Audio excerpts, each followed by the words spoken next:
for cracks and weed. The combination. Yo, beloved. Beloved, what's goody? How you feeling out there, man? I'm feeling beloved. Feeling real good. How was your weekend, beloved? Yeah, everything good, bro. Hard work week, back to the beloved. That's how we both supposed to do it. Zay, how was your week? Ugly nigga. Don't touch me. Back to this ugly Don't nigga. touch me. Man. Y'all ready? Yeah, man. Oh, there you go. Right away.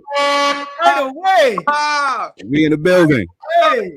What's good? Beloved. Right away, man. That was on time all the time. Yeah, on time. Nice and prompt. What up? Appreciate it. What up? What's up, Unc? How you feeling, man? Love is love, man. I'm feeling great. Feeling like y'all feeling. Everything's up.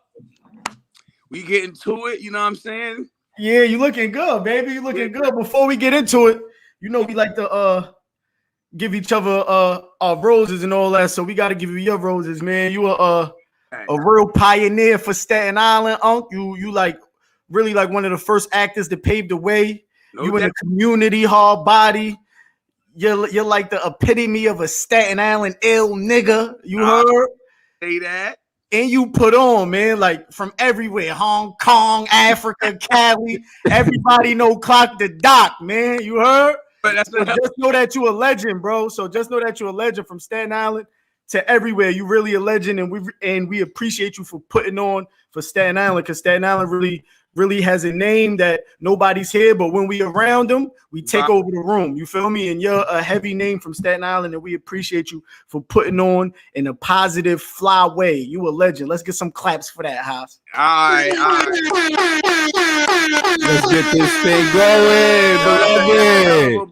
Hell of a bouquet, Nav. Good looking. Come on, man. What you guys? Word up. I like that. Smell real good. Appreciate your time, man. For real. Appreciate your time. Appreciate you checking in with us. And we're going to have a good one. No doubt. Yeah, let's get it. I appreciate you coming through, Haas. I got the same name. My name is Hassan, too. You know what that means? You know what that means. You know what that means. Different spelling. That's a good one. We warriors, man. It's a fact. Warriors. So before we get into our sponsors, Haas. Hey, yo, Unc, look, these the we got some local Jacob sponsors too. Oh, okay, yeah. Pro Jacob 1983, right? Yeah, we got the clothing. Hit the website for the urban modern professional right there. Okay, got some good pieces right there on the screen. Zay got the ivory pack. Zay got the Rolex on. I got this little Jay-Z joint on right here. Yeah, so they all hitting too. They all hitting. All them pieces is hitting. I appreciate it. Appreciate it though. I mean, I appreciate that though. I don't know if you want to get into we got the Culture Pivot as a sponsor. We got 10th and 10th. Oh, all right. You saying where the sponsors at? They down there? No. We're just talking right now. Oh, okay. Yeah. We got 10th and Clothing sponsor. We got the Culture Pivot, and we have Made in Norfolk. As a sponsor. Made in Norfolk, no doubt. You gotta put on for VA. Yeah, definitely for VA. You got to. So fuck it. Let's start it off. Let's start it off. Hassan Johnson, man, your first, you doing a come up during Wu-Tang's come up. When do you turn around and say, I'm about to act? Well, that opportunity came along in high school. Shout out Port Richmond Red Rich Natives. You know, Red Raider representative, kid front on the home team. So boom, all it really was is Flea, because Wu was on the rise, right? I graduated in 95. I'm class of 95. So let's go back 94. I think Iron Man, I don't even think Ray dropped yet. Cuban Links. But it's my junior year in high school, right? So this is that summer going into the senior year. I was playing football, all that flash. You know me and Tree. Yeah, getting it in. So now, boom, I'm at lunch one day, because I always figured like I want to be on TV. I couldn't figure it out though, right? Like the music, I wasn't as musically inclined. That shit was in everybody. We played around, did our little darts, but that didn't move me as far as seeing myself somewhere. Like I just didn't see me being a musician, right? Yeah. But then what was the next thing for us growing up? Who we idolized? We had Eddie Murphy, the Richard Pryors. It was comedians. If it wasn't athletes, it was like comedians as far as actors was concerned. That was in for coming from like an urban city standpoint, or kid that, you know, grew up in the hood. Being funny was your way out if you wasn't athletic. Yeah. All right. That wasn't, I didn't see the angle there. I'm not standing up and telling jokes in front of nobody. I'm not writing jokes. So a homegirl of mine, matter of fact, and I think Tree might have was dating her at the time. She came up to me in school like, Haas, you want to be on TV? You missed the want to be on TV. This, that, the third. Spike Lee got an open audition for this role, for this movie doing Clockers. I took the paper, I looked at it. That's when everything was in black and white. Everything was printed out, black and white, no flyers, full color, nothing. Shit was still black and white. So I said, all right, I peeped it was on the weekend. So I'm at lunch. Whoever was at lunch that day, I turned around like, yeah, who coming with me? Try to int myself up. Who coming with me? Word, I'm gonna go. She tried to put me on the spot. Everybody did one of these, turned their head, scratched their temple moves. I said, all right, folded the paper, put it in my pocket, went back to talk when we talking about. I wasn't acting like I was jacking at running to an audition, shit like that, corny. See, we come from Staten Island, we gotta watch everything we do. Everything we do could be considered corny. Yeah, that's a fact. So I'm like, I don't know about all that. But it was raining that weekend. I got up, like my shit that morning is just like I grew a brain. And I was like, oh, where that paper at? Ain't that shit today? I was looking for the paper. I said, oh yeah, I got time. Let me hit the ferry. Got on the train. That's still had tokens, no Metro cards. The tokens was still popping. Went up there to the school, got in there, my dude. It was like the mess hall or something. You come in the auditorium to the school where Spike had the shit at, and it was a gang of dudes, big, small, short, tall, fat, skinny, sitting there filling out the information sheet. Then they had people going up and down the aisles, like ushering and scouting people out. I got pointed out. Like, come here, come up to the front, talk to the head casting director, Aisha Coley. Shout out Aisha Coley. Changed my life. And that's it. They took a picture of me, a Polaroid, asked me if I act before I cap. I said, yeah, you know, in church and in school shit. I did all of that. I did all that before. Yeah, at the church and all that. Word. I was like, all right, well, study these lines and come back here on Monday. That Monday turned into 6, 7 more auditions. And the only person I kept seeing at every audition, it was niggas dropping off. No, less and less dudes at each audition. And dudes was dropping off. I saw my car there. But that was it. I got put on the spot. I took a shot, got in Clockers. How old was you right there? Boy, that's a good question, too, because on the thing, Spike was asking for 18 to 25-year-olds. So I'm capping, lying like I'm 18, but I was 16. I was 16. In the Spike Lee joint. And handled my business. I just went, you know what I mean? I'm like, because everybody was doing something. It was a lot going on at the time.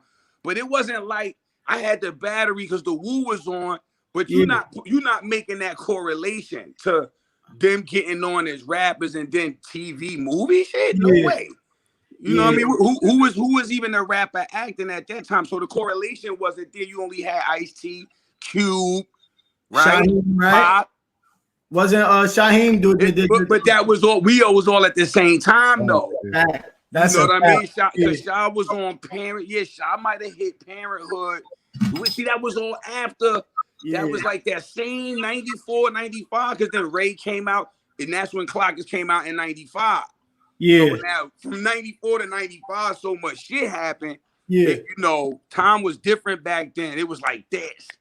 And you had the grimiest look too, the braids and shit. This shit was. I think that's what got me in, Flea. I think that got me in because I'm sitting there, right? I had the hat on when I'm at the thing, at the open audition, and then you know we had the fronts back then. Everybody had whether a frame bridge. I had my joints from Albee Square Mall. Had the bottom joints with the rubies in them.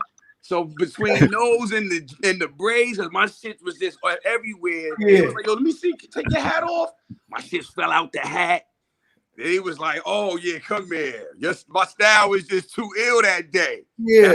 That's that shit on the introduction you was talking about, though. Yeah. That's bar none. Like you can't manufacture that nowhere else in New York. Exactly. You know, bro. you come from out here and your swag up that's different. This shit is different. That shit is permanent. That shit is permanent. We can't run from it if we try, If bro. we tried, that's what I'm saying. That's on some other effortless type, you know. So being on clock is being on set. How did it feel like working with Spike Lee, knowing that Spike Lee at 16, he dropping joints. He's dropping joints. Malcolm X, he dropped. We could go down the line of all the joints he's dropped. How did it feel for your first movie to be with Spike Lee? Like, did you feel like acting was a reality at that point? Like, yo, I could do this. Yeah. See, I don't know when it hit me, beloved, because it was happening so quick. Because I remember us going after I booked it. I'm going to his office downtown on DeKalb right there. He used to have an old firehouse across the street from the hospital, and we was up in there. I met Fredro Sticky because I'm not knowing who else is in the movie. I don't even got a script yet. Yeah. So now it's all starting to hit. I'm like, oh, Onyx is in this shit. Oh, this shit about to be it started, and then we on set like right after the 4th of July that summer. We start filming, and then we in the middle of the projects. So I think that toned it down only because I ain't on no Hollywood set. I'm not in LA around palm trees. We dead smack in the middle of Guyana's project. Yeah. With cameras and shit, and then here goes Spike. So besides that, I think the atmosphere toned it down. I'm gassed, the process and everything. I see how it's going for an actor, but it got toned down because of that atmosphere. So you feel what I'm saying? I feel you. Do you feel like that helped you? Did that bro. I'm home. Yeah, that should make you comfortable. That should be well comfortable. Like I'm good. I'm in the hood. I'm talking about you had the one joint. I forgot what building. Large Marge. Where is born? If she around right now, she tell you she like, yo, if y'all need anything, I'm up here on the 4th floor. I got the chicken on deck, fish, do whatever y'all need. Everything. It's like Large Marge. Yeah, we with Large Marge. Yo, she was holding it. She had the bus on her face. Official. I don't know where she at. I hope she's still around, and kicking. So the love was crazy. The love was crazy. We in the hood. Yeah. That's right. So I ain't gonna get you in trouble with this. I ain't gonna get you in trouble with this question. But you 16 and you in a Spike Lee movie. I know the drawers is dropping. You go back to the island. It's a wrap. It's like the part to see the funny part with that was, niggas was already swinging, Flea. Like we was having our way a little bit. Yeah. It was only a handful of dudes, but it was funny because now you go back to school that September, right? It's the senior year. I'm about to graduate. You went back to school, huh? Oh, so you went back to school after clock because you went back to school. We filmed it that summer, '94. Oh, it came out it took a movie a year to come out back then. A whole bona fide year. So the movie didn't come out till October '95, like late. I remember because my birthday in October. So I was like, that was the ill birthday gift. But what happens is you go back to school, you start talking to people, everybody talking about what you did this summer. I went down south, my folks' crib. I went over here to my people's vacation, whatever. I'm like, I did a movie, beloved. Yeah. It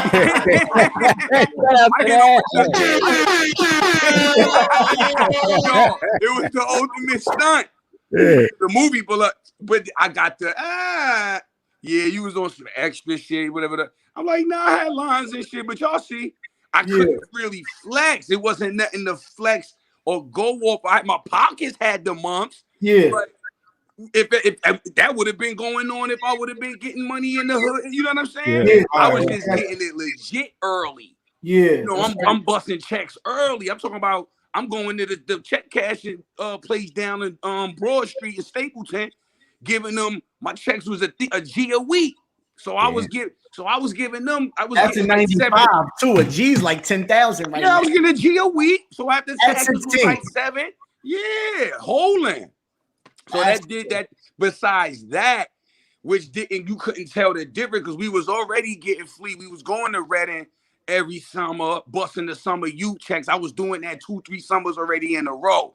Yeah. I bust my whole summer youth check at Reading. You know what I mean? That's Polo, spend $700 in Reading. that shit is crazy. Yeah, I remember those times. Yeah, the bus trips. Hey, yo, that shit is crazy because if y'all remember what Max said last week, both of them got the same story. They both said they took the train. Both of them said they found their shit in the paper. And then both of them got the first time they ever went to that shit is crazy. That's that. That's that. That shit is crazy. You can't. It's already written. You know it was for you already. That's the type of shit. Crazy. You can't. There's no coming back from it. There ain't no plan B. When that's your foundation, when that's where it all cultivate from. Like for me, I looked at it like I don't got nothing else. If I went on a whim like that and got this far, this is for me. Yeah. You know what I mean? There's no veering off. There's no distractions. You know, I'm my own worst enemy. I know what shortcomings. It's whatever I'm not putting in, I'm not gonna get back. That's it. Yeah, but it ain't designed the way when Mac's story and my shit is planted. It ain't designed for nobody to be able to come in and throw you off course. Yeah, it's a fact. That shit lined up perfectly. Yeah. That shit is the same exact story, bro. The same exact story. Well, Haas, coming from Staten Island, like it's a tough place, even though we don't really get the credit we deserve sometimes, right? Mm-hmm. What are some obstacles coming from the island that you had to deal with in order to get where you at right now? You know what I mean? The distance alone is discouraging. Having to get on the boat. Yeah. When I ain't had no V. Then when you got a V, there's still a commute. You got the toll to worry about. You struggling. So let's just take it literally like that off alone. The distance from everything hinders you, discourages you. Then because ain't nobody checking for what's going on out here. Yeah. You know what I mean? On no accord. Like they really not, unless something crazy happened in the street for real, right? Don't nobody care. The Wu came, made they noise with the music, and then it almost ain't been nothing since as big and defining. Yeah. You know what I'm saying? Is that so? That all in itself, because then you get to struggle with like, do I represent where I'm from or not? You know what I'm saying? Yeah. Like I see that's where a lot of people coming from out here early on to now might feel funny about saying they from Staten Island because it's nothing special. And then what you do hear about this shit is like, oh, it's an opioid epidemic out there. Yeah. You know, it's like some real hick town down south shit going on. It's a fact. Not to laugh though, but that shit is real. Especially the way, like you said, we ain't getting the credit for what no, we don't get the light. We ain't getting the credit right for what over we know us. Take place. It's just this rootin' tootin'. Some of the richest dudes come from over here. All that, right? Yeah. Some of the rootinest, tootinest niggas, all of that, right? Yeah. But whatever. So when it's just the perspective is from where we from is a natural hindrance. It is like don't want to hear it. Like they don't care. So I stay steadfast and repping that and them knowing, you know, letting people know where I'm from because especially when they got a preconceived notion of you. Yeah. Then you start talking. Yeah. Oh, this dude got some sense. Yeah. He ain't no dummy. He's likable. Oh, he's personable. Oh, okay. I see what we got here. You feel me? And that's why I like putting on for us because we smart. There's a lot of smart, you know, nerds from out here that otherwise get misconstrued for something else. Yeah, you know we grew up nerds in a good way. You feel me? Yeah, good. Yeah, I like that. I like that. Out here, man. You know we grow up quick out here. We grow. There you go. That's grow up real quick. 14, 15, 15 niggas is old, bro. Yeah, this is what I'm saying. 14, at that age, you old already. Yeah, that's a fact. Somebody asked Esron Brown for a 16-year-old, was the money good for you, or was it more about getting your foot in the door? It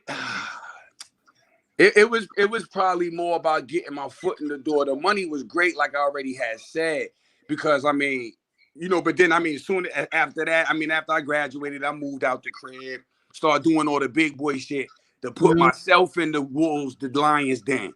Like I didn't want to put that on my peoples no more. I got it. I can help y'all. Yeah. You know what I mean? So it became more putting the foot in the door because my agent at the time that I end up getting, right? Because like you said, you asked me earlier, you in a Spike Lee joint. How's that? So it could be unnerving, right? Or then you looking for that or because you looking for that instant gratification that you're not getting yet. So you expecting to be booking all these shows. You think people fitting to know you and be checking for you and all of this, and you still gotta lay down some groundwork. My agent told me you came in. She like, yo, and I love Cynthia Katz at the artist group. Their office was up there on 50th and Broadway. I used to love going up there, get my checks or whatever. She told me, Haas, you came in on the high top tier level. You gonna get broke down a few before you realize, you feel me? It's not gonna go your way. And I don't know how many people come into the game and that's what they're told, and that's the type of stuff that people curate for them to understand in their mind. It's gonna be a lot of rejection. Yeah, you can't handle the rejection. This ain't for you. Yeah. You know, so she told me, and I'm telling you, if she didn't say that, because I'm listening, my ears is this big. I'm new in the game. I'm like, what you got for me? So I'm listening, and I'm like, all right, I hear that. And then as I start going out for roles, auditions, you get callbacks. Sometimes you don't. Then you get a callback. You go again, you book it. It was an even kill for me. I ain't gonna front.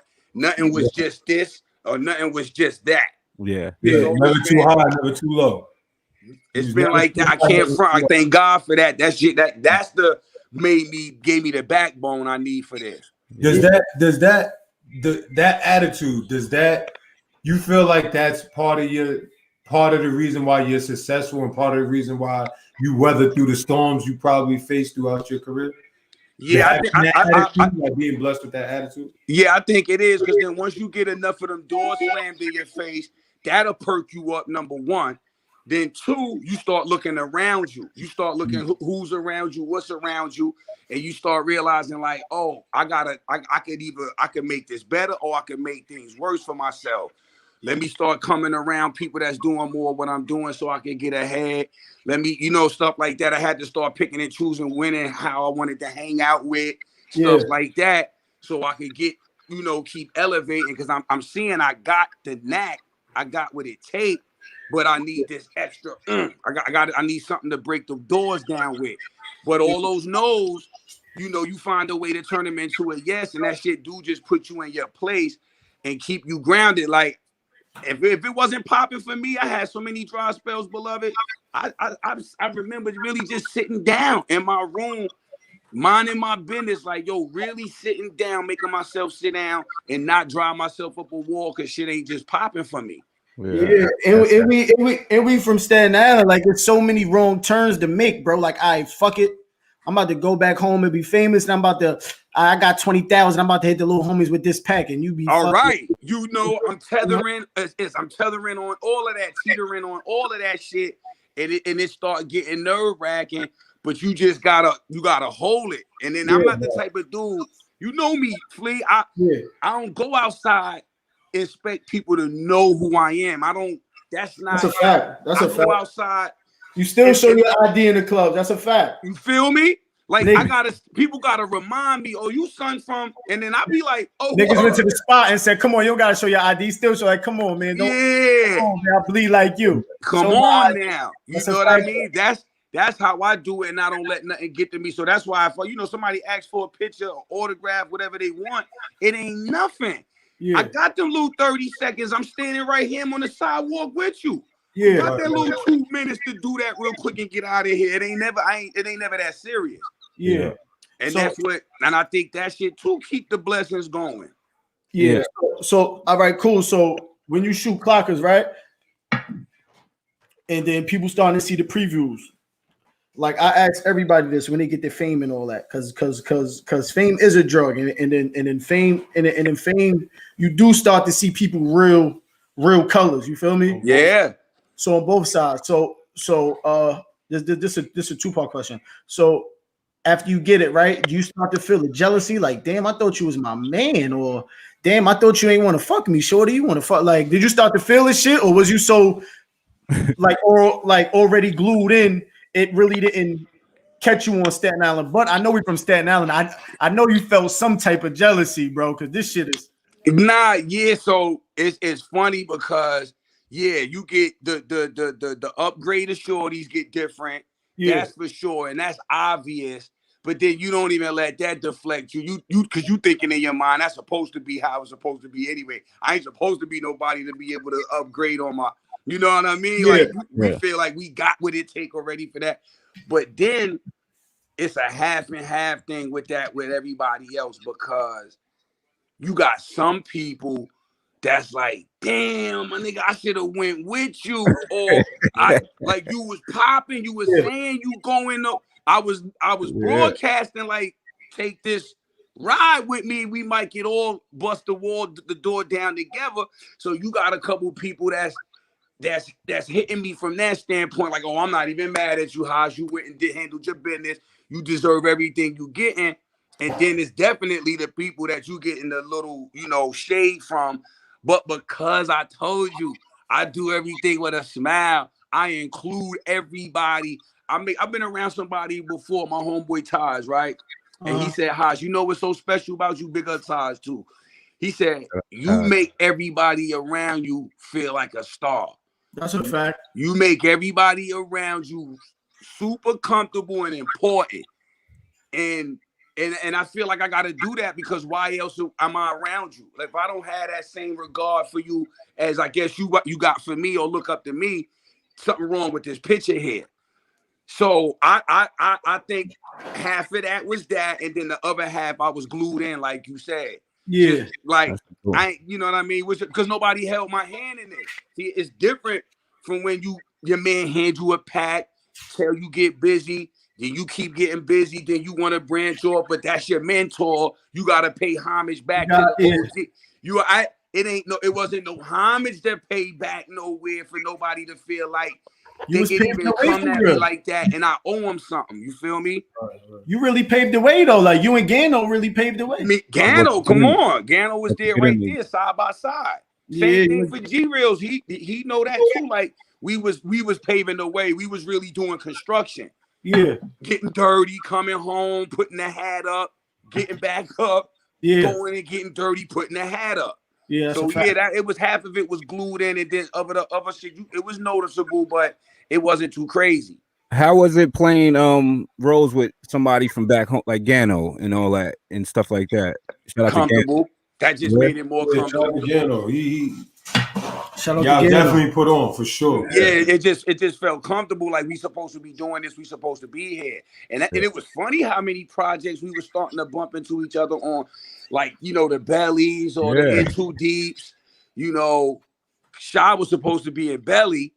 I don't know if nobody be telling that story. We got Shy next week. Beloved. Oh, see, I might have to let Shy tell that story. All right. Yeah. I gotta. If anything, I'm gonna tune in. Yeah. If Shy don't tell the story, I'm gonna be in the comments telling the story. Yeah, I got you. but Shy could tell you he was supposed to be in Belly. Shy was supposed to be Lockheed, right? He's supposed to be Lockheed. Which one of them banged the other one at the table with eggs? Lockheed, nigga that shot him. Yeah. Think that's who Shy was supposed to be, Lockheed, but that was a good role. Somebody blocked that one. I'm gonna let him tell you. And I don't got a problem. That's all. He the OG. Shout him out.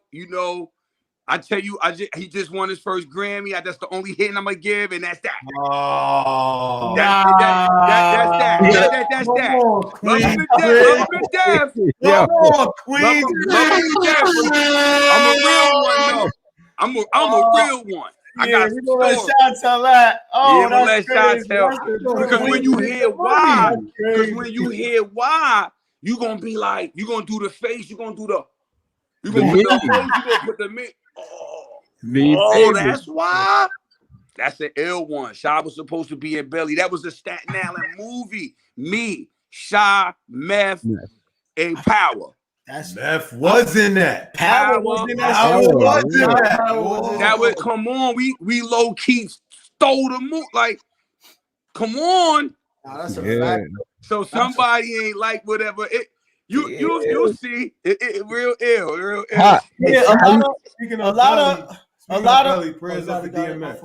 Prayers up for DMX. Yeah, prayers up for X while we at it. Word, we gotta send one up. Word, that's crazy too. While we on here, and X just that's unfortunate. Prayers up to X. We gonna definitely get up the belly. But I wanted to say a lot of people didn't like Staten Island back in the day, bro. My dad used to tell me they used to go to the tunnel 80 deep and beat the shit out of niggas. And the niggas just hated Staten Island niggas for that because we used to go everywhere so MD deep. no. Yeah, MD was the ringleader half of them on half. MD was the ringleader on half of them. What? Yeah. What? Yo, hold on real quick, y'all. Let me pour up my little wiggity real quick. I got the Snoop Dogg shit. This shit right here tastes good. Oh, yeah, it's fire. Shout out to that. My son Shy got to tell that story next week. I got to come through. Shout out, dog. Oh, yeah, that's fire. I'll see somebody with that. 19 crimes. Going crazy. Because I don't do red. Yeah, I see somebody going crazy. See that? I don't do red wine. But this right here. Yeah, that's fire. So watch dog. Watch him out.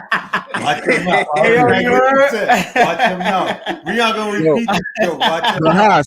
But Haas, how can you I don't know if we're gonna jump, but how did you get into the doing the videos and hip hop videos and all that? Because you was in some classic joints, you know. And that was another way to mermaid. My son was a mermaid. My son started swimming in a Maya joint. He said, "What's that?" Yo, we did that in Toronto. Big up T. Toronto. We did that in Toronto. That's when videos was videos. That budget was like $500,000. We was up there like damn near a week. While she running around stalking me, that was one of the best bags of my life. At that time, you talking about almost a 10 ball for a video? What? Gosh. In the video, Maya. A 10 piece to be a 10 piece to be chilling with Maya? Yeah. Like that was real chilling too. That was real chilling. Oh my gosh, son. I know we was really chilling like that. We did that in the and I remember the pool scene. Because that pool scene was one whole day. Yeah. One whole day. They had the Navy SEALs there with for facts, because the way we did it at this Olympic size pool. So the pool 20 feet, 30 feet deep. So we look, big budget shit, right? Darren Grant, peace director Darren Grant too. He got the Navy SEALs because I had to get a whole scuba instruction, like a scuba session, to be able to do it, because the way they wanted to film it was while we filming, we not coming up for air. We go into the bottom, hit the scuba tanks, they keep filming on some real fish shit. we underwater for like 30 minutes, beloved. They was making me work for that 10 bands. One time I couldn't get the regulator. One time I couldn't get it right. I was like, "Yo, time out. I gotta go up. I gotta go." Yo, that's Maya laughing. She laughing and shit because she already had her shit. Like she went to Bahamas and did it out there and got the certificate and all that. You get the certificate. I'm official scuba diver, deep sea diver, nigga. Yeah. Shout out to that, yo. That's lit, I like that. I like that. So all right. So after clockers, what's after clockers? Like, do you like, all right, cool, like I'm acting now, or do you have a little like I don't want to act, it was for a bag, or it's like, all right, I'm acting now. Let me get my agent. I got an agent. That's what I'm saying. One of the homies I was in the flick with, Lawrence Adisa. He played Stan, my nigga with the headphones. He hooked me up with the agent. So once I got Cynthia and them, boom, and that was Jerry Orbach too. Remember the OG from the original Law and Order that passed away? Yeah, that was Jerry and them people. I used to see him up there all the time too. He was a good dude. He used to always give me some jewels too. Miss him too. So boom, what's the question you said? So I said so after clockers, like you in high school, like all right, cool, like I'm acting. Right, so I got the agent start going on auditions. Yeah, I booked Law and Order. That's what it was. Speaking, it was right there. Speaking of Law and Order, I booked Law and Order. So then I'm like, oh, all right, New York Undercover. Yeah. Oh, all right. I started booking fast though. See, so I didn't have time to be tapping out. I got the agent fast. We wrapped on clockers. I got the agent, started going out. So before the year was over, before Clockers even came out, the TV shit was coming on. Yeah. Oh. So like, but I was in the teaser of Law and Order, so I'm just in the beginning Yeah. when the little shorty had blasted me under the building because I was pressing him. Yeah. The little shorty there, that was one episode. I remember that. Then I did the other episode. Then Clockers came out. Then it was in New York Undercover. So I was working because it was like, no, it wasn't everybody and their mother trying to do this shit. Yeah. It wasn't even cool, Flea. Like, it wasn't cool to be acting for real. Like, still, like, that wasn't the move like that still. Yeah, that's a fact. You know what I'm saying? It wasn't cool to just be talking about, oh, you an actor, nigga. What? Like, get that shit. Like, that wasn't cool. So until Belly dropped. Yeah, I'm doing it. Now when that came, that was it. How did that come about? How did all that? That Belly Get it, Flea. Hold on. Belly is before the wire and Into Deep, right? Yeah. Yes, it is. Yeah. All right, so let's get in the Belly right here because that shit is monumental. And it's crazy though. Yo, Haas, is crazy though, because you are in the fucking intro. Right, that famous intro. Welcome to the club. That famous, that's it. That's us three walking in. I bust the first ratchet in the whole movie. On the stairs. When I come up the stairs and let Big Man have it. Blah, with the desert.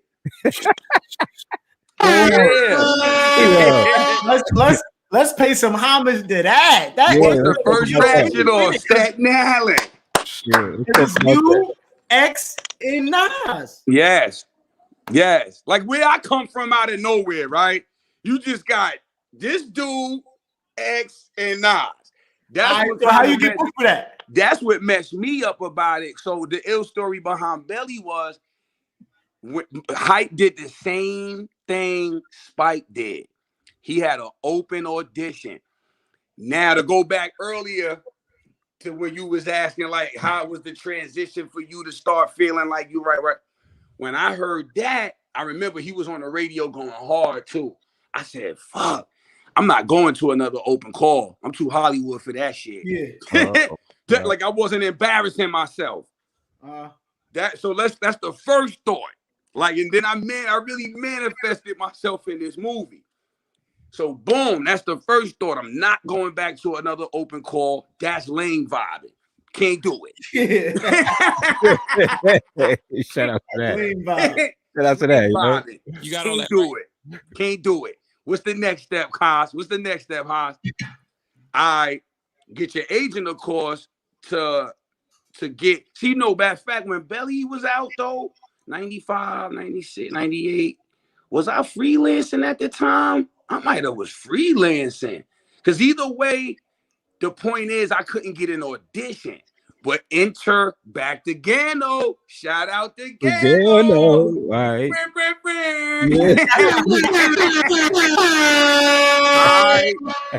Gano gives me the drop on the audition. Haas, they down in the village over there in East Village on Greenwich.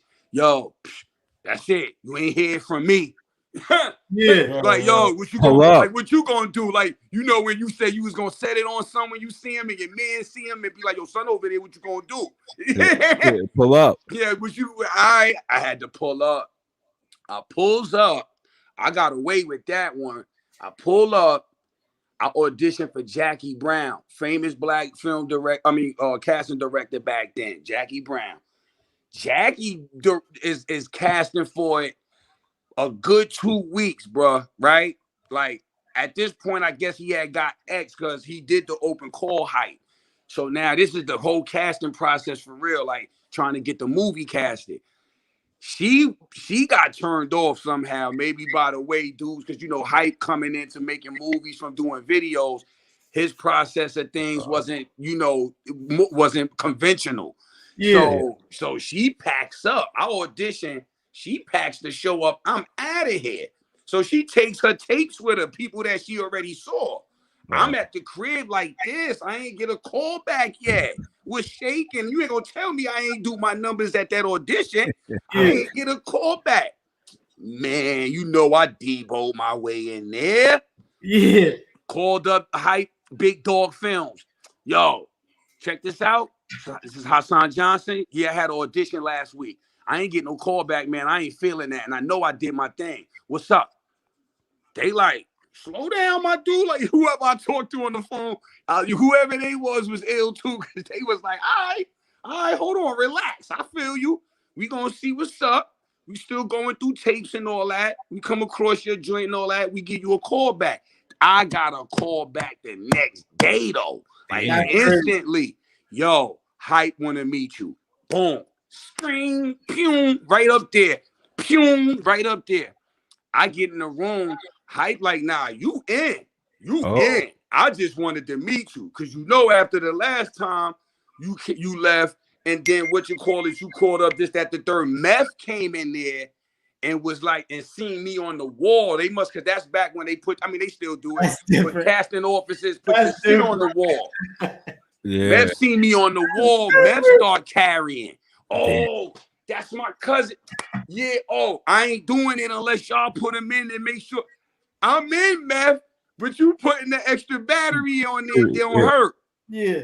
You know what I mean? So because Hype telling me that. Like, yo, Meth came in here and was going crazy over you.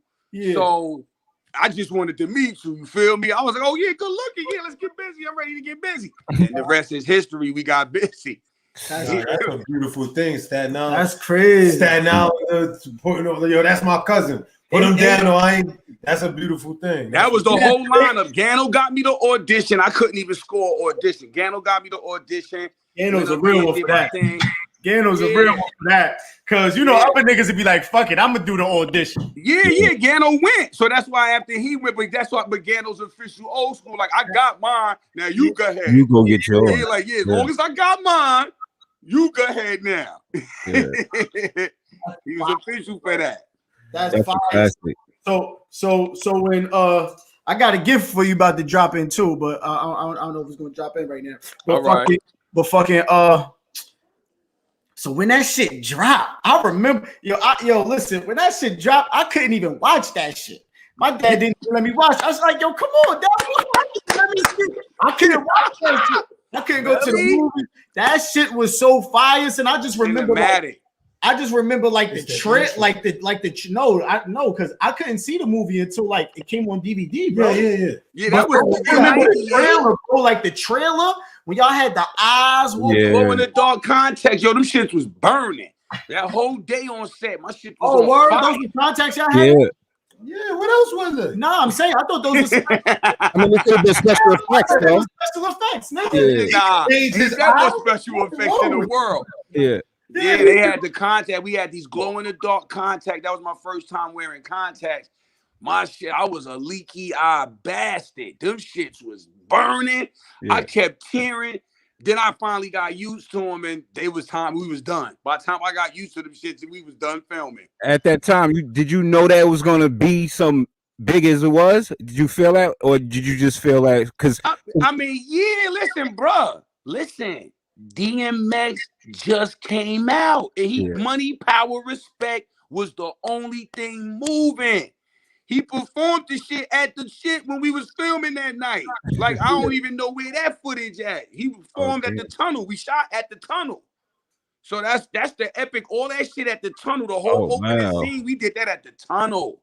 Damn. That's crazy. It was like Spike. Hype had. That's crazy. Like a party night. Yeah. So X had his dogs in the tunnel? What? Yes. This nigga had dogs in the tunnel. Yo, because listen, we went outside. Tell that story. Shout out X. We went outside. Take a little break, right? X wanted to smoke a stove. We all go outside. So look, they in the trailer or wherever they was at, the dogs, they whining, they missing them and all that. So he like, fuck that, I'm bringing them back on set. We get to the door. The security guard, like we had to have a security for real. It was like a party night. He like, you can't come in here with the dogs. He like, yo, you letting me in with my dogs, man. These is my dogs. You letting me in with my dogs. You crazy? These is my dogs. Yo, yeah. He like, nah, the security guard keeps shutting them down. He like, yo, man, I'm telling you. He said, yo, my dogs bark, but they do bite.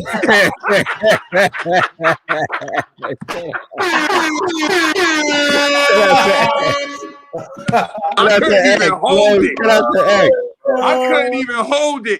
After that, bye. yo, he said they box, but they do bite. Yo, after that, they had to let him in. They just boy, come on, you got it. Come on. Shout out to Dogs inside the tunnel. Dogs was inside the club. Nigga had the pitch inside the club, beloved. I heard the stories about DMX dogs is like legendary. Like he really controlled them. Oh, things. yo, nah. They was sitting there like this, too, ready to get busy. As soon as he would have said, gave the command, the both of them ready.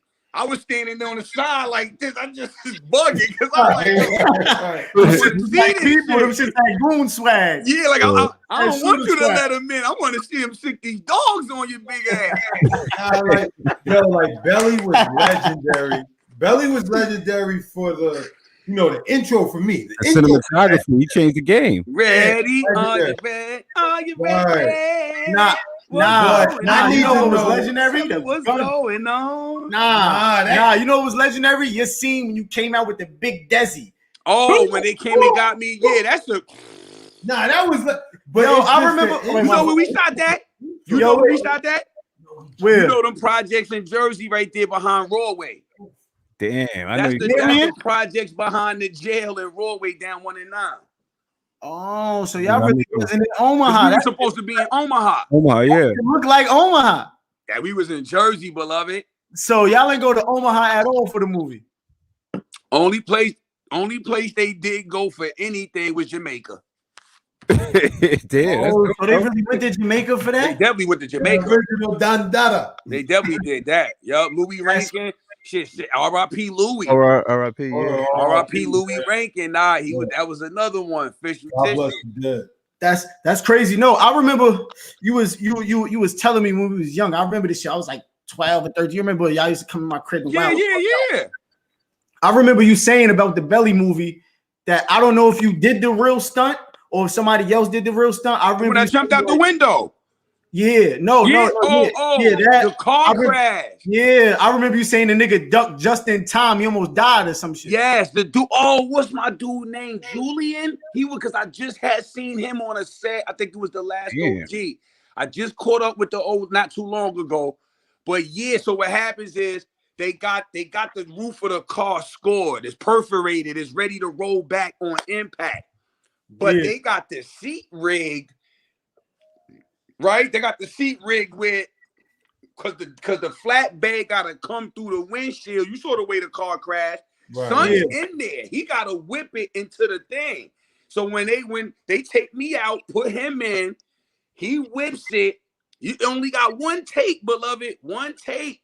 Hey, yo, hold on. Haas. We got him on here for you. Oh, there you go. Yeah, there you go. The legend.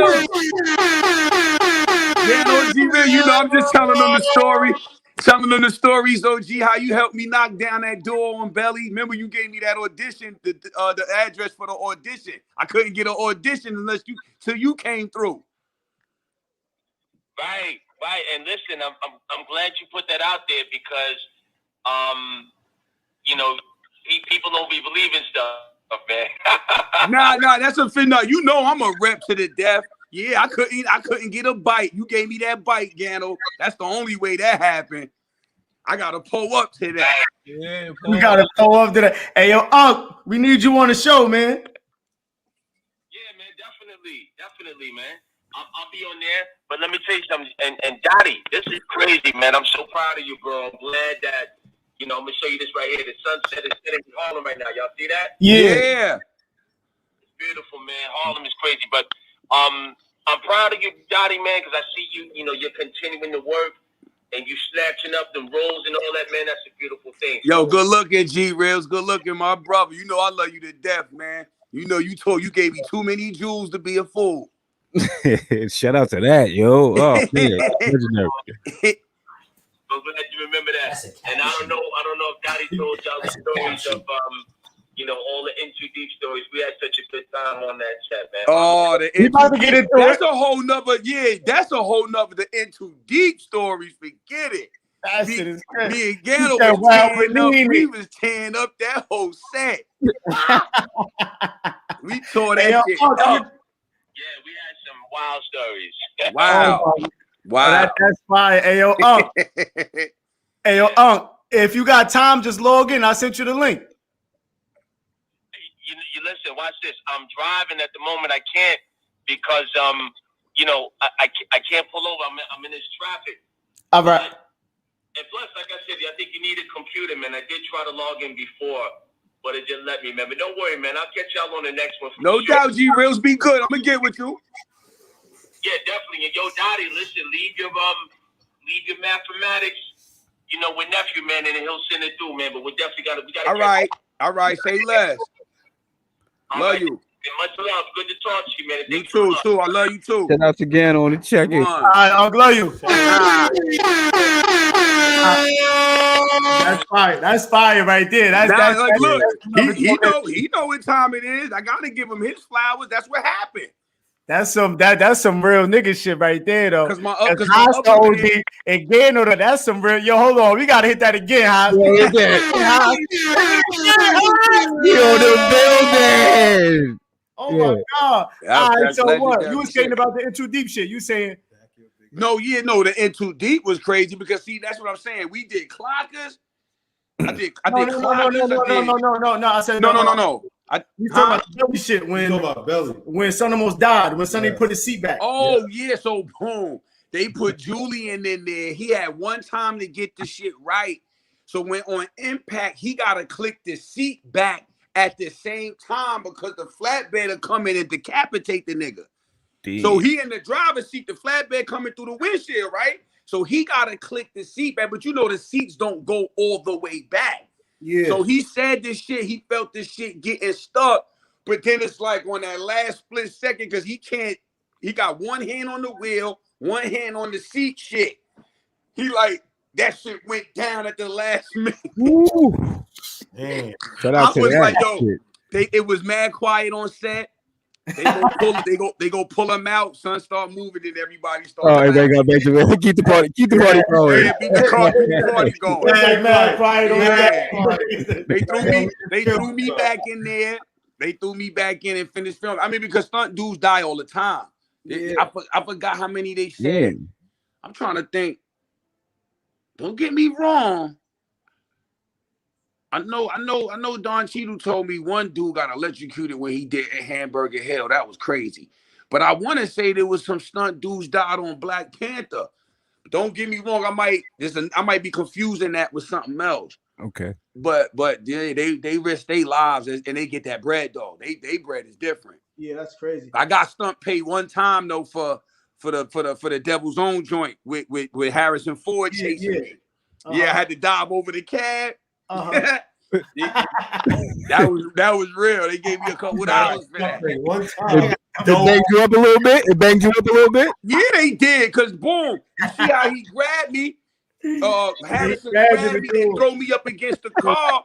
One time my head caught the shit. I dented the whole corner panel. They was trying to stop production that day and all that. I was like, nah, it ain't that serious. I just won't go to sleep. I ain't gonna catch a concussion. Chill. Yeah, all right. It ain't that shit. It ain't that serious. So after Belly, you a star now.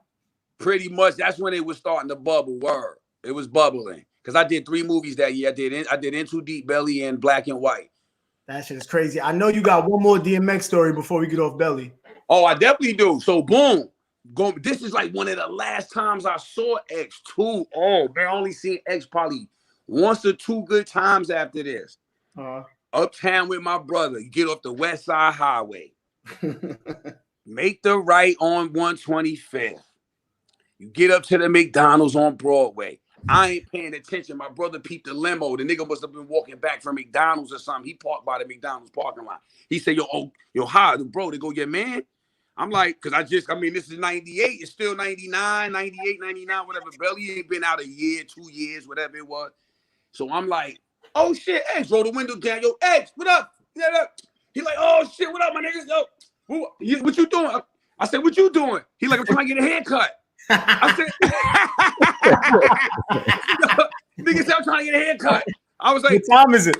I was like, it's like, it had to be a good 2, 3 in the afternoon. Like, real Friday afternoon, 1, 2, 5 shit. Yo, This nigga see X out the blue. Yo, X, what you doing? What you trying to get a cut? So I'm like, all right, yo, check it. My man, my dude VZ cousin Dave Ruff had the barbershop on 145th in Amsterdam. Boom. I said, matter of fact, yeah, I'm gonna call my man Ruff. I got you, follow us. He get in the limo follow us uptown, pull up on Ruff, because Ruff wasn't even picking up, but I knew where the shop was at. We pull up on Ruff, nigga get out. I said, yo, Ruff, you ain't gonna believe this. This nigga X on the cut right now. Nigga X goes in the shop, gets a cut. Now he's in the shop talking, you know, X be on this boy. He's crazy. So the shorties is coming through. One person left, start telling niggas on the block, yo, DMX in the shop. DMX in the shop. DMX in the shop. Oh my God. By the time nigga was finished cutting X hair, the whole block was outside. It was like a block party. It was crazy. I can't even, 2,000-3,000 people it had to be. That's boom. X by itself. X ain't got this, is the driver and X. Because I ain't getting the limo. If somebody was in the limo, they never got out. It's just the driver, X. Yeah. X gets up, pay my nigga Ruff, gave him like a Benji for the cut. You know, back then that was crazy. Yeah, crazy. Gave him a Benji for something for the cut. Take pictures with him. But the shorties want pictures, autographs, all that. X come out the shop. All right, chill. This is what we gonna do. Chill. This is what we gonna do. I'm gonna go next door. I'm gonna go get this. I'm gonna go get these cameras. The nigga went next door to the bodega, got the 2 Kodak disposable cameras, bought 2 disposable cameras, ripped through the whole 2 cameras. Them shits had 25 pictures on them a piece, right? Yeah. Then you could get the bonus joints, had like an extra 10 or something. Yeah, you remember that? Yeah, you had to click. The nigga went and bought, X went and bought 2 of those, unloaded them bitches with the shorties, took wild pictures, at least 50, 60 pictures with all the shorties, went through the whole, both rolls of film. And then he was taking the pictures. He like, y'all know how we do this shit. Class trip style. Big niggas in the back, little niggas in the front. Big niggas in the back. I can't make this up. Sounds just like X. He like, class trip shit. Big niggas in the back, little niggas in the front. Let's do this shit. Let's go. X, Rick, X ripped through them shits. Wop, took all them shits and boned out. Yo, hi, good looking, my nigga. I'll see you later. Yeah. Boned up out of there. That nigga Dave Ruff was the man for the rest of his life for that. Yeah. That's the last time That's the last time you seen him right there? That's one of the last. I might have saw X one time after that at like I don't know, it was like some industry shit, Def Jam party or something like that. One good time, and I ain't seen X since. You talking about this like 01, beloved, 2000. Yeah. I ain't seen X, man. I ain't seen X once in 20 years. Praise the X, man. He definitely gonna pull through. He gonna pull through. Nah, that's my dude. That was that day, because he was up there for about 2-3 hours. If it was like he boned out 2-3 hours, took them pictures. They said they just took him off life support, that he's breathing on his own, so he good. Oh, that's it. Good. Oh, that's what's up. Oh, that's it. Yeah, X. Shout out to X, yo. We keeping the energy alive for him. Now that was live. He was ill. He too good a dude for that. That's why he gonna be all right. He ain't had to do that. Yeah, that's good. I feel that's good. That shit made me happy. More than one woman. Word. That's what's up. That DMX story is classic. So that's a classic. I know what we do. Big niggas to the back, niggas to the front. Yeah. School trip style. Nigga said school trip style. You heard? Shout out to everybody on the check-in. Shout out to everybody on the check-in. Just like that. He said, "Yo, school strip." Shout out to Zine. Little niggas more than one woman. In the back. Y'all know how we do. Shout out to Zine. Shout out to Hunter Scott on the building. Everybody on the check-in. Shaheem, I said Shaheem. After Belly, into deep, back to back on him, right? Back to back on him, yes. Oh my God! Talk about into deep. And do you think before we go to into deep? That's why I'm so glad Shaheem is going to be on here next week, and I'm glad he agreed to it because I got some questions for him. But Shaheem was really that nigga, son. All right, let me tell you an into deep story. He was really that nigga, son. He was. This is how much shot. This is how much shot Shaheem that nigga. This how much shot that nigga. This how because me and Sha, we the same age. Sha, I might got Sha by a few months, if that, a year the most, right? Boom. Up in Toronto, I got the two peppermint patties. I got the two white Jones, thinking I'm about to go get my first Menage on. Boom. I'm getting right. I'm getting right. Look, I bring them upstairs. I forgot where I even bagged them at. 2 and 1 was wild thick. Redhead joints up there. They was, the joints up there back then was different. Yeah. Boom. We back in the shit. I'm wild boy. Just rock star shit. You can't tell me nothing. I'm feeling it. Fresh and green, feeling it. I'm out the country. I'm about to double dip. I call Shy room because I ain't being greedy. I'm like, Shy got Joyce over here. Shy room was right across from my same floor. Yeah. Shy come knock on the door. Now, shorties came in. We had already played around, did our thing. They taking pics. They got the little click backs. They got the same little Kodak shit in there. They take a couple pics. Nothing crazy. I think some little fellatio type something scenario start taking place, but Shy come break it up a little bit. He knock on the door. Shy come up like, come on. One of the shorties open the door. Shy come in. Shy come walking in like this, looking around. He see the camera on the dresser. He picked the camera up. The nigga just start casually crushing that shit.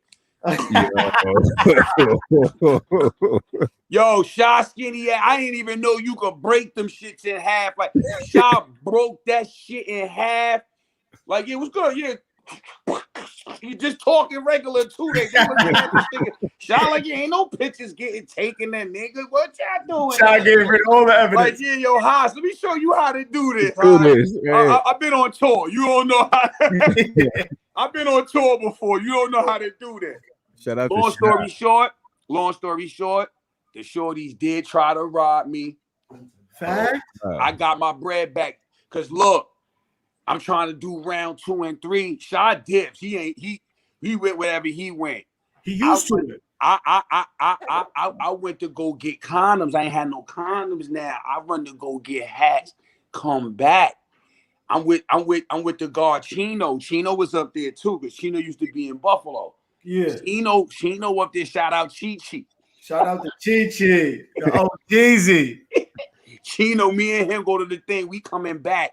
We see the 2 shorties walking out the thing. The side of the hotel. I'm like, where y'all going? They acting like they don't know me. They flagging the cab down. I said, yo, Chief, run upstairs, go check my room. Yo, Chief, run upstairs, check the room. Chief, run upstairs. I start screaming at the shorties. Yo, where y'all going? What y'all got? What y'all did? Y'all did something? Y'all did something. Yo, the cab driver peeled out on them. I don't want no smoke. They run across the street into this hair salon. So they in the hair salon. They trying to act like they don't know me. I'm in there like, yo, what's good? We y'all? This nigga Chi come back down. He like, yo, your shit gone. They stole a Woo-Wear sweater and my bread. I had my bread. It was like a stack in American and a stack in Canadian. This 98. Yeah. Need that. So I had it, but look, I had it tucked in the Bible. I knew where it was it was in the Bible in the dresser. So they was on it. Them bitches, they was got on their wild sticky finger. So I sent Chino upstairs. He knew where to go check whatever. He like, yeah, ain't nothing up there. Ain't in there. So I'm like, yeah, y'all got my bread. I knew it. Woo, woo, woo. So the hair salon dude in there, he like, yo, relax, just chill out. Somebody call the cops. The cops come, but the cops is banging on them. Like they notorious or something. They like, yo, where this man money at? They start strip searching one of the shorties. I'm like, yo, see, I ain't want all this to happen. I just want to try to tell me where my bread was at. I ain't with all that violating and all that. There was a woman cop, but she wasn't having it. Like, you know, people come up here, tourists get caught all the time. Mm-hmm. Right.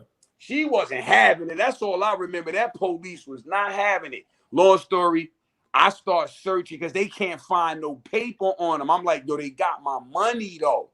I start looking, flipping the hair salon. You know, all the magazines, all the little the seat cushions and all that. They tucked my shit in between the seat cushions.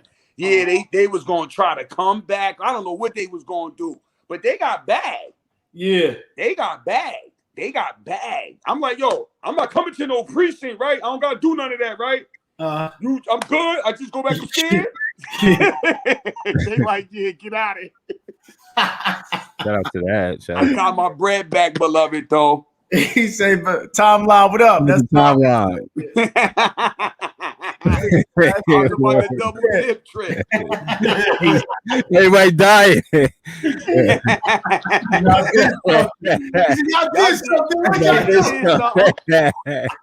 out to timeline. They got me. They got me for a good 15 minutes. I got my bread back. That's what's up. It was luckily Canadian stacking bread. Luckily, you came back from the store just in time. Yeah, I did. I wasn't trying to chili bowl too long. So right. Yeah, I came back. They was making a run for it. I said, "Oh, y'all thought I was the one today?" He said, "Y'all did something." Yeah, y'all did something. What y'all did? I bet you did timeline. You gotta put that in a skit. So. Yeah, you gotta take that one. Yeah, I gotta roll with that. Y'all did something. Oh shit. Yeah. So all right. So Into Deep. How it feel playing with LL, man? Yeah. See that L. That y'all got a famous story when he was boxing or some shit. So now look, damn, I got mad stories, beloved. So L, that's the first day on set.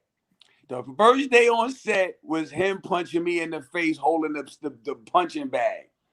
So now we rehearsing, right? Because we at this community center that's down there, right? Because we in Toronto, the hood. We was in the hood.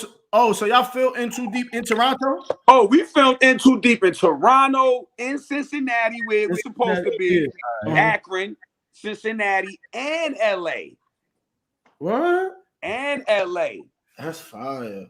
And LA. So boom, what you call it? It's the first day. L, like, we rehearsing and all that. I don't know why L be feeling himself so, but I love L. If you watch it, Uncle L, you the man, though, because you came right though after the fact. And he was so boom. L, it just reminded me where Jamie Foxx told that story about LL though on set when he did Any Given Sunday. I said L be in his character. Yeah, he do. So because he pulled me to the side, he go, yo, you know, this kind of like make you look a little crazy, right? So I said, what make me look crazy, L? What you talking about? What make me look crazy? He like, nah, you know, I gotta punch you in the face. I'm like, all right, what you talking? He's like, I gotta punch you in the face, so you know, this kind of belittles your character. So I don't want you looking at me sideways at lunch. You looking sideways? I'm like, me? I'm gonna be tight about you fake punching me in the face? Yeah. Like, you ain't putting hands on me for real? Like, nah, we good. I said, yo, L, relax.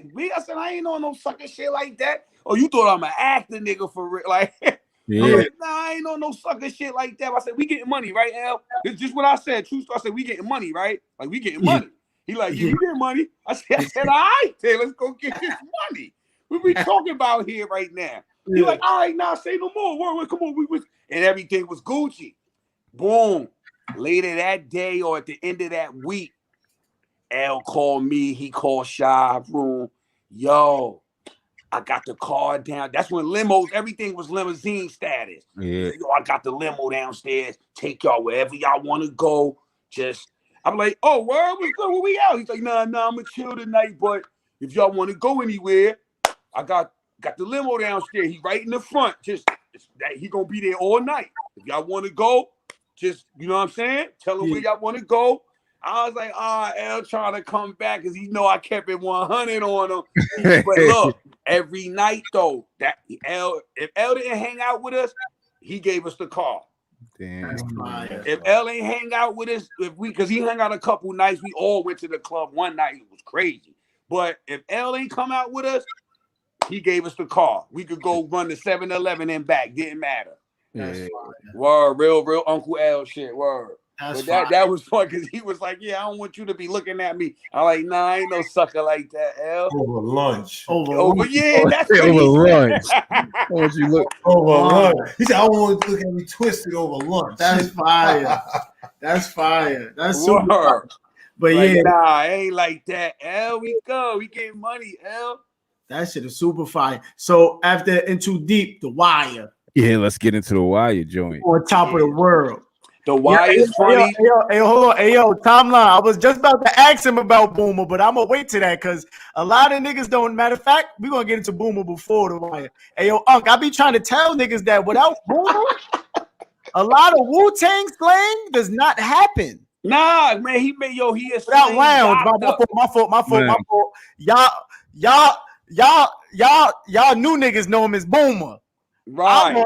I'm really a 1990 haircut hut baby. That's right. Lounge. That's Lounge Low. You heard? Low. So we talking about Lounge Low for all the old heads who do that. That's Lounge Low. But without Lounge Low, without Boomer, bro, a lot of Wu-Tang slang does not happen, and that's 150% fact. I mean, well, Boomer gave me my name, right? He named me Clock because after Clockers. Facts. I'm Clock after Clock. Yeah, Low gave me that. Low gave me Clock. I mean, Low named Method Man though. Wow. Low. They was smoking. He was like, "Ooh, this that Method."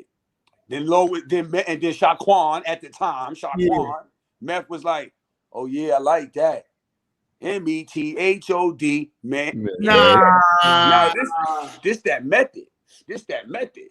Nah, Low made that up. Low gave Method Man his name. If that one ain't on record, I'm saying it. That's crazy. We gotta get Low up. Yeah, the Boomer gave Method Man his name. Don't at me. It's the goddamn Boomer. It's the Boomer. Nah, I be trying to tell Shout out to Mac. Hey yo, Mac, you see that, right, Mac? Shout out to Mac. Yeah, Mac, Miggity Mac, Daddy Mac. That's crazy. I didn't know that, son.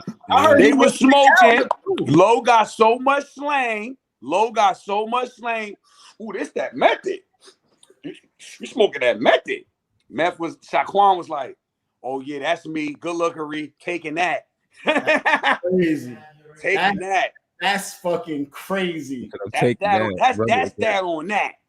That's crazy. He made Tecal up too, though. Yeah, Tecal. We smoking Tecal. Yeah, but that's all Meth. I mean, that's all Low. Yeah, we got to give Low his own episode. Yeah, we got to give Low his own episode because he's really Low need his own episode. You work that, yeah. Put that in there. Shout out to anybody on the check-in. Crazy niggas say he made up the Meth, boy. That's fucking bananas. Lounge and Low. Yeah, he did that. That's all Low right there. I mean, all the way down. Shit. I mean, we know Ruckus made up Cream, Cash Rule Everything Around Me, and then Meth. And see, Meth told the story. I got it on my page long down. I might repost it too. They got the Cream hook from Ruckus, but then Meth used to come to my crib to play. He used to come to my crib with my cousin Each, rest in peace, Each. And I had all the Transformers and the G.I. Joes back in the day. Meth a big ass kid. Meth was always, I swear Meth was born 6 feet tall. I always knew him. He was wild tall with the hair shit great. Meth used to always come in the house bopping. Yo, what you doing? What you doing? What you in here playing with now? What you playing with? I'm like, oh man, what? So my pops used to have this record. My pops was crazy hip hopped out. He used to have a record, Dollar Bill, y'all, Dollar by Jimmy Spicer. Nah, you're not saying Cream was made in your crib. It was Jimmy Spicer. So he used to come to the crib. He used to love that record. So he remembered that hook from playing that record. At my crib, Ruckus gave him the acronym.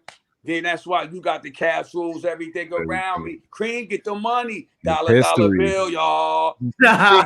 He used to hear that record at my crib. Then he used to come to the crib every other day because my mom used to get my cousin the rentals. They was running around doing what they do.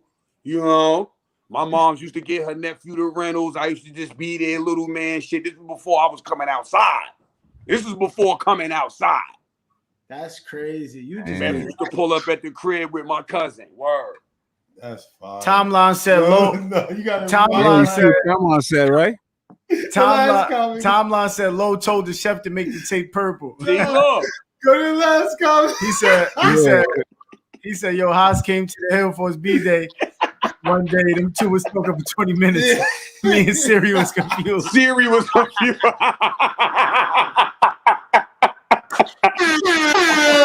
Nah, me timeline off of this. Nah, my bad, Tom. Hey, Clock, you know who Timeline is? Yeah, Brian, no Timeline, Brian. Yeah, he's hilarious. He's hilarious. Stupid funny. He's hilarious. He's fucking hilarious. He has issues. Yo, Timeline, I'm saying this on live. You're sick. Yo, word is he's sick. Individual. That's crazy though. Low really made up Method Man to Cal. Cream. That's crazy. Hey yo, no. Ruckus made up Cream, but I mean, like you said, I mean, any other slang editorial / whatever shit, Low made all that shit up. Low made it up. Before we go into deep, since we got a real Staten Island nigga on here, I'm gonna ask some real Staten Island questions. Yo, was the fucking that beef between Stapleton and Park Hill, was that shit really deadly like that? It was legendary. Hell yeah, niggas used to be fighting at the top of the hill at 49 after school. And see, look, that was junior high school. By the time niggas got to high school, that shit was whatever, because niggas was into getting money at that point. So some people ain't making past 10th, 11th grade, you know, dropping out, getting their money. So whoever was cool with whoever, you know what I mean? You know, like, and I was cool with everybody from Stapleton. Rest in peace, Dan Jermaine Dickinson. That's my nigga Raheem Dickinson. Me and his brother went to PS11. Yeah. See, I went to PS11 when I was a shorty. I didn't go to 57. I didn't go to 57. Yeah. I went to PS11. Kim DeGroat, you know what I mean? With the DeGroat, my niggas, rest in peace, Keithy. You know what I'm saying? Yeah, I'm a old Stapleton Park Hill nigga. I had the best of both worlds because I went to PS11. You understand? Why'd you go to PS11? Jermaine Williams, shit, Malik Beverly, shout out, rest in peace, Malik, little Malik. Him and Mac is some cheating ass niggas because him and Mac is some Park Hill and Stapleton ass. Yeah, they were crazy how much they were like, right? Oh yeah, I used to be there on 212 and over there on Hillside. You know what I'm saying? On Hill Street, I mean. You know what I mean? Yeah. I went to PS11 shit. Dan used to walk me back home every day. I used to go down there, play with Raheem. They sister Tracy, the twins, all of them. Then it be getting dark. He'd be like, yeah, you know your mother gonna be looking for you, Hossie. He used to have a big 10 speed. The nigga used to ride me back up the block from Hill because I lived on the corner of Vanderbilt and Tompkins after I left 55. After my people moved out of 55, we lived down the block on Tompkins and Vanderbilt. So then that's why my mother threw me in 11. Like, you ain't going to 57 with all them Park Hill niggas. Yeah, all your family and all them Park Hill. Nah, we gonna break it up. You going this way. Going to 11. Shout out. That shit was really crazy like that though. Yeah, he said we went to PS11. Yeah, with the PS11. I went to PS11. Shout out Stapleton, man. Shout out Stapleton. That's a fact. Shout out to Berries. Everybody on the Berries on the check-in, man. That shit was really crazy. That's my family. That's like my family right there. Yeah, that's a fact. That shit was really crazy like that though, House. Like when the Woo first started, did you witness these Stapleton niggas is getting cool with Park Hill niggas? Like, was it like that or like? Yeah, it was. It was a lot like that. I mean, you know, because then it's like Doolills. That's, you know, Ghost Cousin / So it was definitely starting to integrate and mesh. And like I said, though, after niggas start getting money and branching out, getting older, whoever was cool was still cool. The only way it really some beef still spilled over was probably over a shorty. It wasn't even about nothing for real. You know, everybody had their fights, you know, and that was that. But it wouldn't have been over nothing serious except some bread or shorty. Like, but it wasn't really getting crazy like that no more. It was, if anything, people were starting to click up. It was different cliques and cliques between Stapleton and Park Hill. You know what I mean? Because Naheem was my man. Math was my nigga. Rest in peace, Math. That was my dog. But he had his moss with a lot of my homie. You know what I mean? But rest in peace, my dog. That was, you know, he always had respect for me. Yo, Hoskins, he was like, you ain't like none of these niggas. You be on your own time. Yeah. I respect you for being on your own time. You gonna handle your BI. You don't be out here stunting, fronting, bluffing. You know what I mean? You handle your business. You just said it'll Staten Island nigga. So in too deep all that. You in the movie shit. You a legend. I just seen. Matter of fact, Haas told me earlier. I don't know if you want to ask this question, Haas. What's up? About the cannabis shit. You into the cannabis shit, huh? Any new ventures I've you been out? keeping it light, but I am. I'm venturing it off into that now. I got these growers and distributors in LA, right over there in Nipsey Hood too. They right on Avalon and 61st. They right in the hood, real hood shit. But my homegirl over there, Chauncey, we rolling out a Wee-Bey strand. We tightening up all the like particulars now, the packaging, all that. I'm trying to go to LA for 420 to do this rollout. Might not be able to with this the new show I'm doing on Showtime. Might not permit me to be able to just dip off real quick because 420 is on a Tuesday now. So I don't know if I'm gonna be able to pull it off. But yeah, I'm on a wellness type end of it too. Of course, flowers. I'm doing flowers. I mean, come on, New York just legalized. I'd be crazy not to, right? Yeah. I'm doing flowers, but I'm doing it on a wellness standpoint because my mother got sickle cell anemia. She's 70 years old. She's been living with that all my life, much less hers, right? Yeah. And you know, people with sickle cell ain't supposed to make. I mean, Prodigy died, sickle cell. Yeah. You know what I mean? So that's where me and P had a close relationship too, because we, you know, he had sickle cell. My mother got sickle cell, and all her doctors be encouraging her to do the CBD and the holistic shit. But she's so set in her ways, being an OG. You know what I mean? But I've been getting her that like shit come from the devil. Yeah, you know what I'm saying. Yeah. So with that said, Haas, we need to link him with Al. That'd be dope. Yeah, we got Al Harrington and Viola going to come up too. We need to link y'all together. You know, Al Harrington used to play for the Knicks. I'm about to say, son, that ball. Yeah. He got to come up here. He getting involved too. Yeah, he got some shit called Viola. He about to come up here soon too. See, that's what I'm saying. We need to get in while we can, because they doing all this social equity shit too for like the for black people, because you know they don't want to let us in no industry. But the social equity shit is a bunch of malarkey too. Yeah, like that's some malarkey too to just keep us back on the low. They don't want us to really get to a real ownership bag and this, that. Also, let everybody get a certain amount of this, a certain amount of that, so they can PC everybody, and you ain't gonna really be able to get over the hump. You're gonna be thinking it's gonna be like a job. Nah, we enterprising. We don't want to. I don't want to be clocking in, even though it's my own shit, and I only can see a little 6 figures a year out of this $1 billion industry. Nah, I'm trying to do these cookie numbers like Burner and all of them. I do Steve LaBelle, working in the. You know what I mean? They got the first museum, cultivation, and dispensary in LA right now. They just grand opened last week. Dave East had his rollout over there. Yeah. So we gotta get in while we can. Al a smart dude. You know, John Sally even got a grow house in a company too for a while now. That's who my distributor is messing with. That he messed with them. So they on the come up. Everybody need help. That's the one thing. It's not easy as it seems and sound. Everybody need help. But I think right there. Everybody needs help. I like that. Everybody need help. And then I think once we all like get on the court, like you said, you link me with Al or see where we could come up. The strength is in numbers, and we could get our PC out of that. I mean, we done built this shit as it is, right? We built everything. A black folk, we built all of this. So we got to get ours. That's our reparations. That cannabis.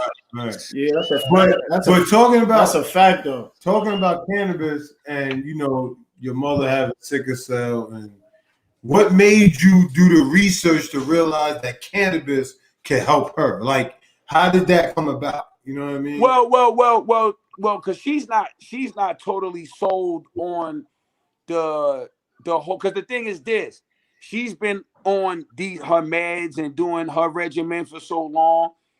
If she really was to just really like go on another alternative road, it'll shock her body. Right. She could go into some type of shock. Right. So I don't like. I've been getting her the elderberry and the silver, the deionized water, the mineral capsules. I'm on the sea moss heavy now.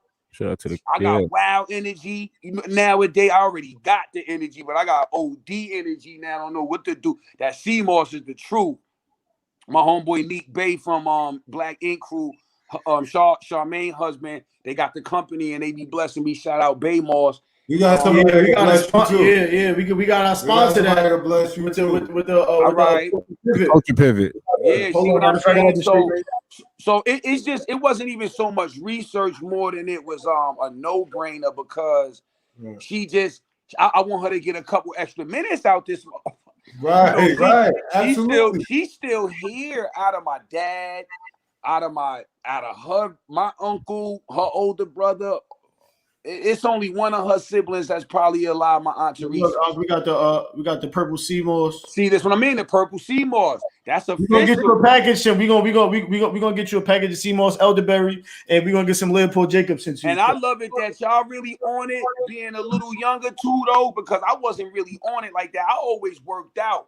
I'm an old school workout dude, so good thing for that, from being, playing ball and just being in tune. If I didn't work out, who knows? Because I started this wellness thing kind of late for myself too. I'm in my 40s now, so I, thank God though, I still got it, and I could preserve what's left, get my extra years too. But it's just, I'm like, yo, after seeing so many people die, especially with COVID, and I'm like, my mother's still here. She been in and out the hospital because they get crisis. Sickle cell anemia people get crisis. They cell sickle, they oxygen get low, so they get fatigued and they got to go get the blood boost. Yeah. So she'll get a transfusion every once in a while.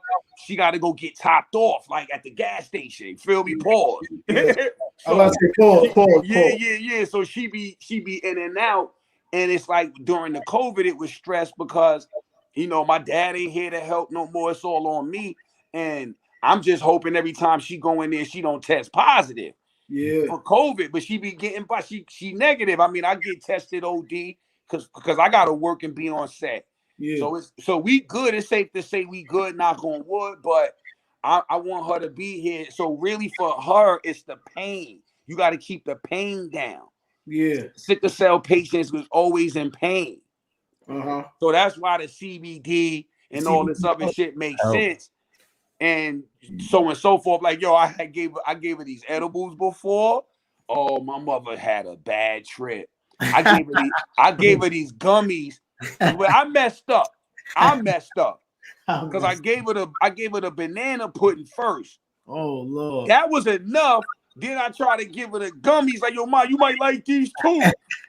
Oh, that was it. My mother was up there. Her eyes was this big. I don't know. I don't know what's going on. I can't. Something this. So you gave me a wood banger. You gave me a wood banger. She was ready to go to the hospital, beloved. I had my mother tripping off the edibles crazy. I said, no, now you only can take. So listen, the gummies is 10 a piece. Yeah. I gave her 3 of those with the brownie, with the bread pudding. So she had like 50, 60 mgs, milligrams of edible. She couldn't hold it. That's a body high, so it's different. Yeah, she was on it. I said, mom, my bad. I ain't mean to do you like that. That Wee-Bey strain seems fire though. That Wee-Bey. Oh, so the Wee-Bey, to get back to that, the Wee-Bey, it's still, I'm tweaking it too, but it's basically peanut butter cake. So it's ice cream cake and peanut butter breath. Peanut, yeah, that's the most fire joint right now. The ice cream cake and the peanut butter. Ice cream cake fire. Ice And cream it's crazy cake because you can do the release party here now. Yeah, that's what I'm saying. So we gonna get to it. We're gonna get to it. I need to get back over there as soon as I can. Just whatever. Hopefully I can make it for the 420. If not, but by the summertime, we on that Wee-Bey. Yeah, we on that Wee-Bey. That Wee-Bey sound fire. Fire. We gonna try to link you with Al Harrington and shit because he's gonna be on here like in 2 weeks. All right, that's a bet. Whoa, we gotta link them. But hey, Haas, what about let's get into the wire, man. Like that's it right there. Like how do you the wire? What's so crazy about doing the wire? Because what's so crazy about the wire is that was 9/11. 9/11 had just happened when I auditioned for the wire. Then 9/11 happened, and I was selling sneakers at the time. Me and my dude Wiggs. Shout out Sean Wiggs. Shout out to Sean Wiggs. Word. Yeah, shout out Sean. We was selling the Jordans at the time. We was getting paper too. We was getting it. But our audition, 9/11 happened. They shut the city down. You couldn't get into Manhattan from nowhere. You couldn't get into Manhattan from downtown, right below 14th Street. So Manhattan Bridge, Brooklyn Bridge, Holland Tunnel, and the ferry was all shut down for 2 weeks. Only way you could get into the city is if you went up to the George Washington Bridge. Word is bond. You had to go all the way up through Jersey, go over to G-Dub, come down from uptown if you had to handle business in the city. Ferry was shut. Brooklyn Bridge, nothing was moving. So after our audition, I wasn't thinking about that shit. I got a call from my agent. After them 2 weeks, everything start resuming. People start going back to work, all that, whatever. I got the call back audition. They like, they want to see you again. And I was like, oh, word, I forgot all about that shit. All right, I went back. But I auditioned. It wasn't no Wee-Bey in sight. Wee-Bey it didn't even exist. They were auditioning for D'Angelo. That's how a lot of shows do. They'll have they only audition for the main roles. And then they'll fill in them blanks and all those other recurring roles down the line. So they was auditioning for D'Angelo, Avon nephew, which I probably was more harder than what that character entailed. All right, so boom, I remember at the callback, they got David Simon, the creator, and Clark Johnson, who was the director / one of the producers. He did the one before that with them on what was it called? It was called The Corner. The Corner, yeah. That's The Wire is a spinoff of The Corner. Corner, yep. Yeah, The Corner was a good show. Yeah, right. But that shit was graphic. Right. That shit was from the lens of the dope fiend. That's a fact. The Wire was from the lens of law enforcement. Ooh. Yeah, the Corner was too graphic. I couldn't even really get with The Corner. Yeah. The Corner that shit, them fiends, make up the fiends, they was really, I could barely watch that shit. They was really getting hot. They was getting high. He said they was getting high. That Corner was, whoa, I don't even know how they got that off. But you see, it was a mini series. It was so graphic. They couldn't do that for 2, 3, 4, 5 seasons. Yeah, they do one season. It was a 6-part mini series done. So then they came with The Wire was a softer version. The Wire was a softer version because it's telling it from law enforcement now. And so I'm in the middle of that audition, killing it. I'm killing it. And I just, one of them, out of Clark or David, leaned over to the other one and said, that's Wee-Bey. And I'm in the audition like, who the fuck is they talking about? I was about to spaz. Because your audition, that's your time, nigga. You could take as long as you want in there. Yeah. You go in there and you could go in there and sit down and go, give me 1 minute. For 20 minutes. For 20 minutes. If you could do. Yeah. All right, I'm ready. That's your time. That's what a lot of actors don't know. They go in there with that chim cheree shit. Hey, how you doing? Nice to meet you and all that. Now, fuck that. Go in there like you own that shit. Go in there like that's your shit. And they're gonna respect it. See, that's the thing I had to learn. I had that early in my career. I felt like I lost it a little along the way, and I had to get it back. That I don't give a fuck. That I don't care attitude. Yeah. Because then they put more respect on you when they see that you throwing you aloof to, you know what I mean? Because really now, that's the true essence or nature of a human being. Yeah. So when they see that lack of whatever, not the like the passion for being an actor, but when they see that lack of compassion for the character or the scenario or what's going on, they gravitate towards you more. Yeah. You got to have a level of discernment, like, you know, I don't care about this, you know, and that takes back some kind of ownership. So I started to spaz, but I caught myself because I was so in stride, and I finished my audition and shit. Before I even got back to the crib that day, my agent was calling me like, yo, you in there? Damn. Like, yeah, you used to book shit on the same day. Like, I come back from that era now, you don't hear shit for 2-3 weeks. You been up, forgot about it. Then somebody come back, your agent hit you. Oh, well, yeah, so they want to book you for, you be like, oh, I wasn't even thinking about that shit no more for real. Yeah. So that's how the wire went. I didn't even audition for Wee-Bey. They gave that one to me. Is it based off a real character? Yeah, definite. That's crazy. I thought Wee-Bey was a hitter. I thought this nigga not to keep bringing Mac back up, but I thought he was capping because Mac told me that. He said that the real Omar pulled up to the set and all that. Yeah, Omar's like, he this chunky dude, Omar. That's fucking crazy. So. I forgot. That's wild. Quiet, mad quiet. The real Omar nigga, he mad quiet. You won't even now. It could be because he been through so much shit. Who know? But seeing who he was, and then you could put 20, you could put 10, 15, 20 joints back on him. You wouldn't think that was him. You wouldn't think he was doing all that. I know that. That's why you never judge a book by its cover. Omar was real. Like, that's a real dude. Nobody wanted no smoke with no Omar in the West Side Baltimore. Yeah, yo, they had kids running like Omar outside. Omar coming.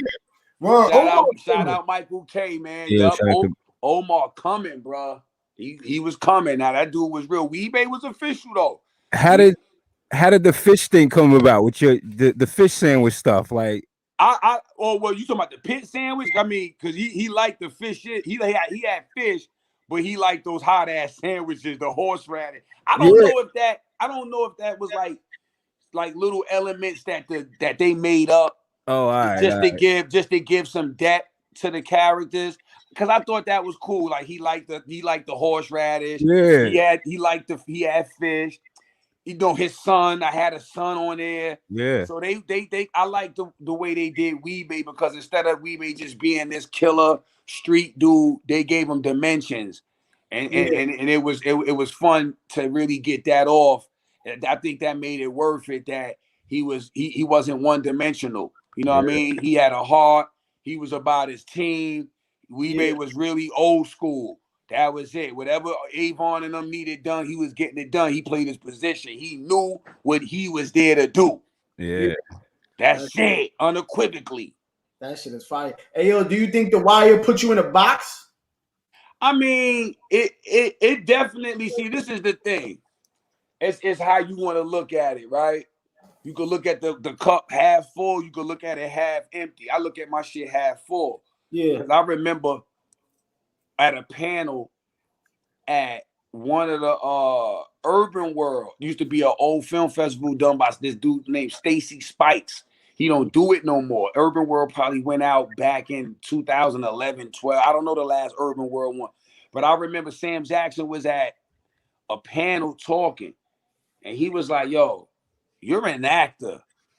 So who are you to be turning roles down? What's typecast? What is that? you here to do a job, right? Some of us do a job a certain way better than others. So if not even better than others, we just do a certain job better than anything else. And if that's what you're known for, that's what they like you for, cool. Because nobody ever calls it typecast. When R.I.P. Frank Vincent from Casino and Belly, he was in Belly. Frank Vincent, the slick back dude, he was in all of the Martin Scorsese mob joints. Nobody called that typecast when he had every mob movie though, right? So yeah, we can't get caught up in that because of who we are. Typecast is a word Hollywood made up to hold us back. Period. That's a word they made up to hold us back, to make us think we in the box and we can't branch out. And it's always going to be a token certain amount of us, right? It's always going to be a token black person, whether it's a Denzel, Will Smith, whoever it is. It's always going to be a token black person. So be happy that either you could be that token black person or even be relevant in the midst of all of that. Yeah, it's designed. We got the best stories. I sat down with one of the illest Jewish executives from Hollywood. He said, Haas, I ain't even gonna say his name, ain't no need. He said, Haas, y'all got the best stories. We just tell them more than y'all do. Start telling y'all stories. Everybody know that. Black people, urban, inner city, got the best stories. Run the culture. We take y'all shit and abscond on that. Yeah. And so if y'all build it, they'll come. So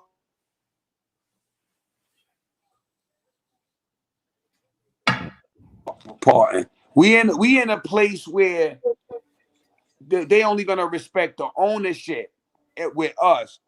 So we got to do the Tyler Perry. We got to do the Spike shit.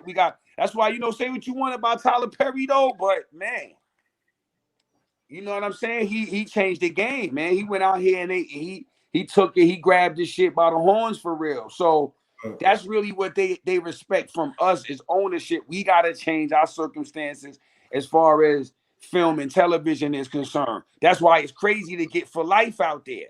For Ice Wright Jr. to be able to get his story to network television, that's not Stars and HBO. Yeah. That's ABC. That's everyday. Yeah, that's Everyday Network right there. That's you in people's living rooms for real. This ain't that streaming Netflix shit. This is for people that still got the regular feed that only get channel 2, 4, 5, 7, 8. Exactly. They seeing that. This don't go unnoticed. Yeah. How is it on that set? How I say that again, Nev? I said how does it feel to be on that set though? Like to be a real story and all that. I know you borrow money from 50. Yeah, that's incredible. And shout out to Fifth because don't borrow money from anything Fifth say he do. Fifth he never made a promise to me he ain't keep. Yeah. I know other people that I can speak for too. So that's why I'm like, he's a different dude too. He a different type of character because different type of person because he set his mind on something and really go get it done. Like I remember when he first called and tell me about the For Life shit, and then he was like, "Yo, this shit gonna be on ABC," and I'm like, "All right, Fib, I hear you." Woo woo, and then that shit just every day after that rolled until we was on set, and I'm like, "Oh, we really here telling homeboy's story." He gave back 70 joints. He gave back 70 years. They gave him 70 years. He gave that back to the state, and he home, got a show on network TV, and is a bona fide lawyer running for mayor. Yeah. Now he about to run for mayor. So that was amazing because that's being part of history. That's fire. Without even knowing you part of history. That's fire. Yeah. That's fire, son. Yeah. Shout out 50 though, man. 50 doing so much stuff. You know what I mean? And it's crazy because even with the show I'm doing now, that's not 50's show, but I got that through 50 hooking me up with a new agent because I didn't have an agent the last 8 years of my career, bro. Oh, that's crazy. You How just is It been since 2013. I ain't had an agent. I had a manager. So everything I've been doing just been me and my manager getting busy, relationships, keeping my ear to the street. Everything I've been popping up in and doing up until right now, I haven't had an agent, bro. I mean, it's like the artist, a rapper being independent in a sense. Yeah, because I'm getting all my bag. Yeah, I'm keeping all my bag. I ain't giving up all the wild extra percentage and all of this, whatever. But you know that scope changes when you start to get into a little more serious shit. So it's all good because then the bag and your quota go up, so it evens out. Yeah. But yeah, that's what I'm saying. Like that been the best feeling, not for nothing, to have stayed relevant all this time with no agent. Yeah. No, nobody know that. Then nobody know I haven't had an agent in the last 7 years. Mean, that's fire. Oh, they go boom. They go low. Oh, yo. Yeah, they go low. Here, man. Boom, boom, boom, boom. They go low. Hey, beloved, yeah, that's what's up. Beloved, we getting you on here. Yeah, he got the whole episode. Yeah, he got to. But you not having an agent, that just shows your hustle spirit. Yeah, shows that you willing to go out there and get it. You know what I mean? That just shows that you willing to believe in your grind. Because, like you said, you had some down years where you just down, like, yo, and that's that's a compliment to you staying with your grind. Like, yo, I believe in myself. I know what I could do. You know what I mean? Right. That's what I'm telling you, man. Like, I really gotta look myself. I gotta wake up on that good foot. I can't wake up on the wrong side of the bed. I can't. I'll be in a black cloud in a funk, crazy, because you seeing everybody doing it. Everybody getting their little press releases, and you be like, when that's gonna be me? When that's gonna be me? I'm gonna tell you the illest shit a rapper or anybody ever said or wrote. Jeezy said, "Stay down till you come up." That shit sounds simple, but it's strong. Thank you, Nev. That shit sound wild, cliche, and simple, but it's so strong. You know how much I had to stay down? No new this, no new that, no new this, no new that. Just all right, watch. Yeah. Watch. Preaching to the choir. And people really don't understand what stay down means. Stay down mean don't act like a little bitch. Don't get jealous. Don't get jealous. Don't start backbiting. Don't waver. Don't sell yourself. You feel me? Like that's what stay down. That's what stay down mean. Stay out the way. Don't be. You know what I mean? Stay down till you come up. Get it together. Get it right. Your shit gonna always roll back around. And that's what this pandemic did. It showed you who stays there. Like, for example, I play basketball overseas. Right. Ain't nothing been jumping since November. Right. But you got to still stay within your grind. You got to still, you know what I mean? Like, I know I can hoop, period. For anybody in front of me, I'm a dog, no matter what. I say it on my podcast, anywhere in the world, I'm me. But at the end of the day, you still got to stay within yourself and believe in yourself, even when nobody's believing in you. When nobody believes in you. And that's what you've been doing your entire career. And we commend you for that. That's fine. Good looking, y'all. Good looking. Beloved. I got one question for you, OG. I just want to know, what do you say to the kid that's in Stapleton, to the kid that, that's in Park Hill, West Brighton, the Berries, Port Richmond, an actor that wants to do something? What advice can you give them right now if they put you on the spot right now? I would tell, and it's real simple, because I always say this, and it's cliche, but it's strong, like Neff has said about that. What worked for you don't work for me. So in other words, don't be trying to follow and look and seek solace in what everybody else doing, because everybody like to preach, preach what they doing and how to do that. But what worked for you might not work for me. We two different people. We on different times. We can have all the passion in the world, but that still don't mean your methods and tactics is gonna work for me like they did you. So you gotta always figure out, dang, if somebody did it like this, what if I did it like this? Like, take that back door route. Don't go up to the front door, knock every time. Sometimes people leave the back door unlocked. You could come in like that, and you just as good because you in the building. Nobody care how you got in there. You in the building. So that's why when I was back then, Gano giving me the auditions for Belly, and then I'm calling up, crashing like, yo, listen, man, what's good? Like I'm taking that power, doing things different, not waiting around for somebody to call you back. Yeah, now, there's different ways to do that. You can't do that no more. You can't just call up a casting agent. Why you ain't call me back? You getting blocked, you getting banned, all that. That ain't working no more. So you got to do shit different. Like for instance, I tell you, on the Showtime shit I got, this was crazy because I just got with the new agent, right? They was hammering me with self-tapes, auditions, because that's what the new shit is since COVID. You can't go into an audition room. You got to send in a tape. So I'm getting hammered. I'm on like this 4th, 5th tape since New Year's. And I'm like, nah, not doing no more self-tapes. I know I'm killing my shit. I'm getting sucked into the vacuum. You're not going to tell me these is no-brainer roles. Some of them, all right, I can feel the nuances and they want to see where, you know, if I got it with the chops is and shit like that. But nah, I'm not doing no more tapes. Because I don't feel like all that energy I'm putting into these shits is getting respected. I did that the third. My agent and manager had to go, you know what? You're right. Right.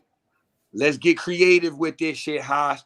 How about we set up a Zoom call with the execs now, and you basically just talk your way in that motherfucker. That's what I did. I'm not auditioning. Well, y'all know what I could do. Let me let y'all understand. Let me help y'all. Help me help y'all. Yeah. And then let me tell y'all, I understand the dynamics of what y'all need with this character, whatever. And I was a perfect fit. I can't even imagine them casting nobody else. When y'all see that new shit I'm doing, this Flatbush Misdemeanors on I was about to ask you about that.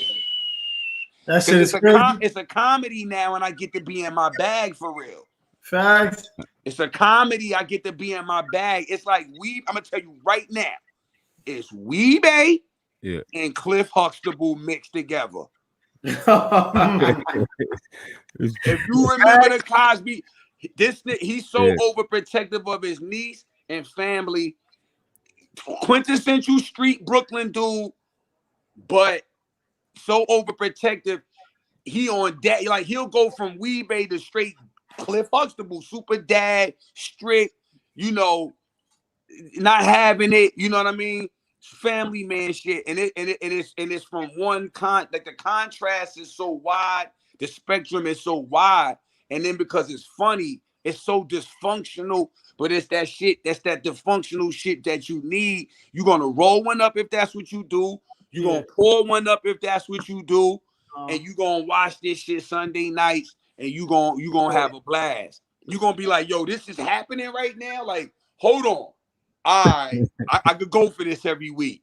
Yeah, that's fire. That's fire. Yeah, y'all in for one on this one. I get to be in my back. So that's the advice, man. Don't take no for an answer. Like no, like a no ain't even no. That's a temporary. That's a speed bump. That's just the universe be testing you for real. Sometimes we got to be tested. My mother used to always tell me that, like you black. You black. You can't take no for an answer. You gotta do extra. You gotta go above and beyond. Like this, the real shit that stuck with me. That I be like, word. Like I remember my first crib. I remember I didn't get my first crib because back in like 98, 99 something. I didn't get my first crib because I had old Macy's. My first Macy's card. I did some silly shit with. So my credit, whatever the credit was at the time, it was because I had a delinquent with Macy's. I said, you know what? Hold on. I called up the rent office. I said, yo, I got the letter. Y'all shut me down for the crib. Called up the rent office. I was like, but hold on. What was y'all reason? They don't got to tell you that. You know, if you don't ask, don't tell, right? Yeah. So I'm like, yo, what's the reason? They like, oh, yeah, you got a little bullshit on your credit. So, you know, they don't want to really. I said, so if I fix that, y'all going to rock with me? If that's the only thing you telling me was the reason y'all shut me down for the crib? The lady go, you know what? That's a good idea. Do that. Get back to us. I paid off the little Macy's card. I made them send me the letter satisfying the debt, saying that whoop whoop. Sent it to the rent office. They gave me the keys. Yeah. Average person would have said, "Oh, my credit was twisted." Wouldn't have fixed their shit. Would have just took that no. You understand? Little shit like that. Little shit like that. Closed mouths don't get fed for real. That's fire. I'm old school with it. So a no is a speed bump. That's fire. That's a speed bump. You floating, but you know how you hit the speed bump, you bottom out. That shit slow you down, right? You be like, ooh, that ain't feel good. All right, but you still got the wheel. Look how you drive. You still got the wheel. You still got the wheel. That's fire. Yo, shout out to that. Yo, that's it, good. Man. It ain't that serious. It ain't that hard out here. Because that's the one thing you always hear rich people say. Rich people always say, you can't take life so serious. And that's a fact. You will be a stress ball, my nigga. You cannot. Shit, nothing's really that serious. Nothing that you can't, because what they say, you could get yourself in something you can't get out of, but God ain't gonna put you in something you can't get out of. Yeah. So that's what I be saying. How you gonna be backbiting and mad at what people are doing and what's going on around you when every decision you made in life is what led you up to today? If today is April, what's today? April 2nd? Today the 2nd? 3rd, I believe, yeah. Right? This 3rd. Day, April 3rd, 7:56 p.m. in the world, wherever you at and doing and find yourself at, is a direct result of the decisions you made. I saw you timeline. I know you need an Asian. You said, look, that nigga's dry.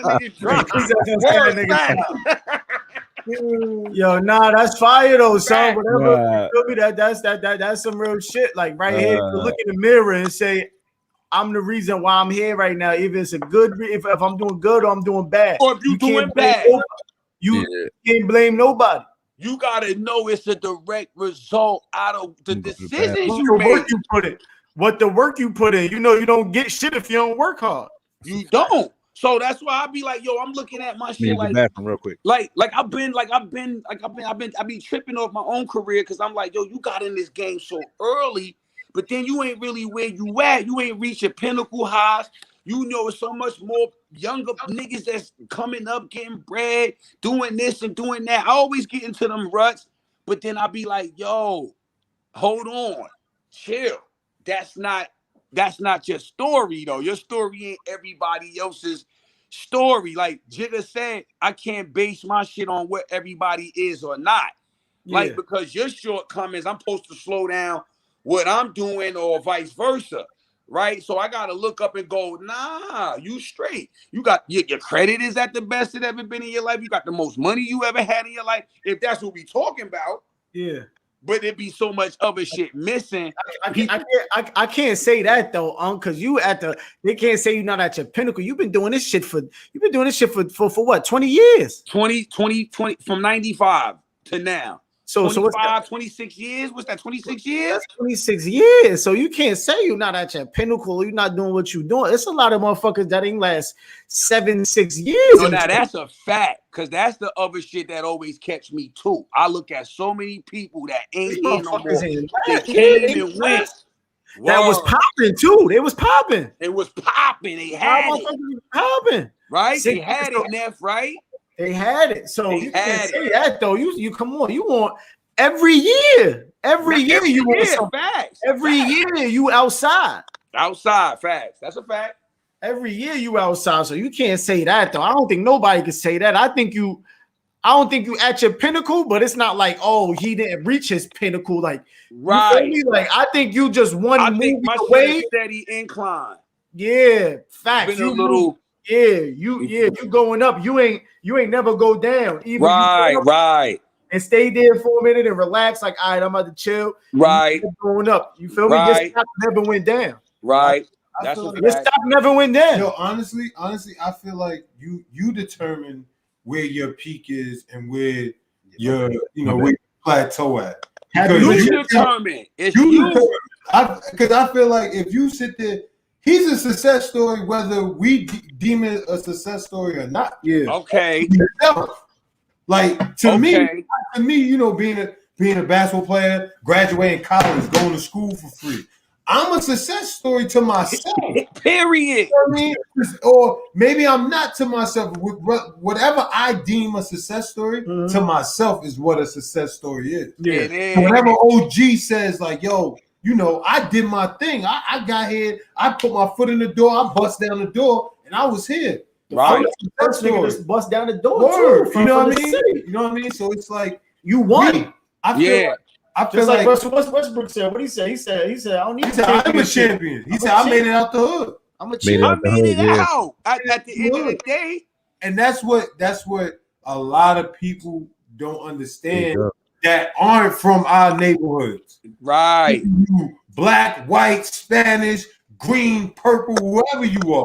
They don't understand when you make it out, you a success story. You a success story. If you're an actor, a doctor, you could work at FedEx. Word. You could be cleaning floors. Word. You made it out.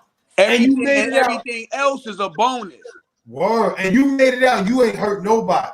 Ain't hurt nobody. You ain't trying to hit nobody in the head. You try to do it as straight, right, as a straight line as possible. And your name is good. Yeah, that's the main thing. You always don't put no smut on your name out here. You never put no smut on your name. Your name is good. Good. That shit is amazing. That's the priceless part. That's your stock right there. That's why I can have relationships with 50. I met 50 back in 03 when Get Rich or Die Trying came out. We had mad mutual friends outside and in the business alike. And then we finally made acquaintances with each other. Our shit been getting stronger since. Despite anything going on with anybody else, him and our relationship just been getting stronger. Because, I mean, and 50, because 50 told me back. Because I crashed Get Rich or Die Trying audition. I crashed that one. My other man gave me the address for that. Now, that was in L.A. at the Chateau Marmont. Mm-hmm. Now, you know the history with the Chateau Marmont, so I go up there, A.B. Kaufman, the sweetest little lady ever in the world. She was the casting director. A.B. Kaufman do all the big shit, right? I went up there, man. I tried to slide in. She shut me down so nice, and I ain't lead it all belligerent and then none of that. But I'm saying all that to say, because I did that, and I remember when I met 50 after that, and I told him the story. I said, I don't know if nobody ever told you, but I crashed the audition. I was trying to get in there, God. Everybody and their mama was trying to get in that movie. He said, Haas, I ain't know that. Why you ain't get in touch with me? Whatever. I was like, Fit, come on. Like, how was I getting in touch with you like that for real? But I swear to God, after that, 50 told himself, like, I got this nigga. Like, after hearing me tell him I crashed his audition to get in his movie and it didn't work, he ain't never not came through after that. That's lit. Yeah. We done did the Gun, little bit, for life now. I'm leaving out something else too. But I done got a couple bags with Fifth. A couple. Yeah. Over the years, you know what I mean? So you did the video too, 21 questions. You was in the 20. No, I was in Little Bit. Little Bit, yeah. I was in Little Bit, but I'm leaving something out. You wasn't in the 21 questions video? You wasn't in the 21 questions video? Nah, that was I wasn't in that. That was Tyson Beckford and Tyson Beckford? I forgot who else. Somebody else was in there though. But I wasn't in 21 questions. Are you in the BMF joint? But I'm leaving something out. No, I'm not in BMF, and that's ill because I was supposed to be. Oh, all right. But then that's some political shit happened with that. Oh, all right.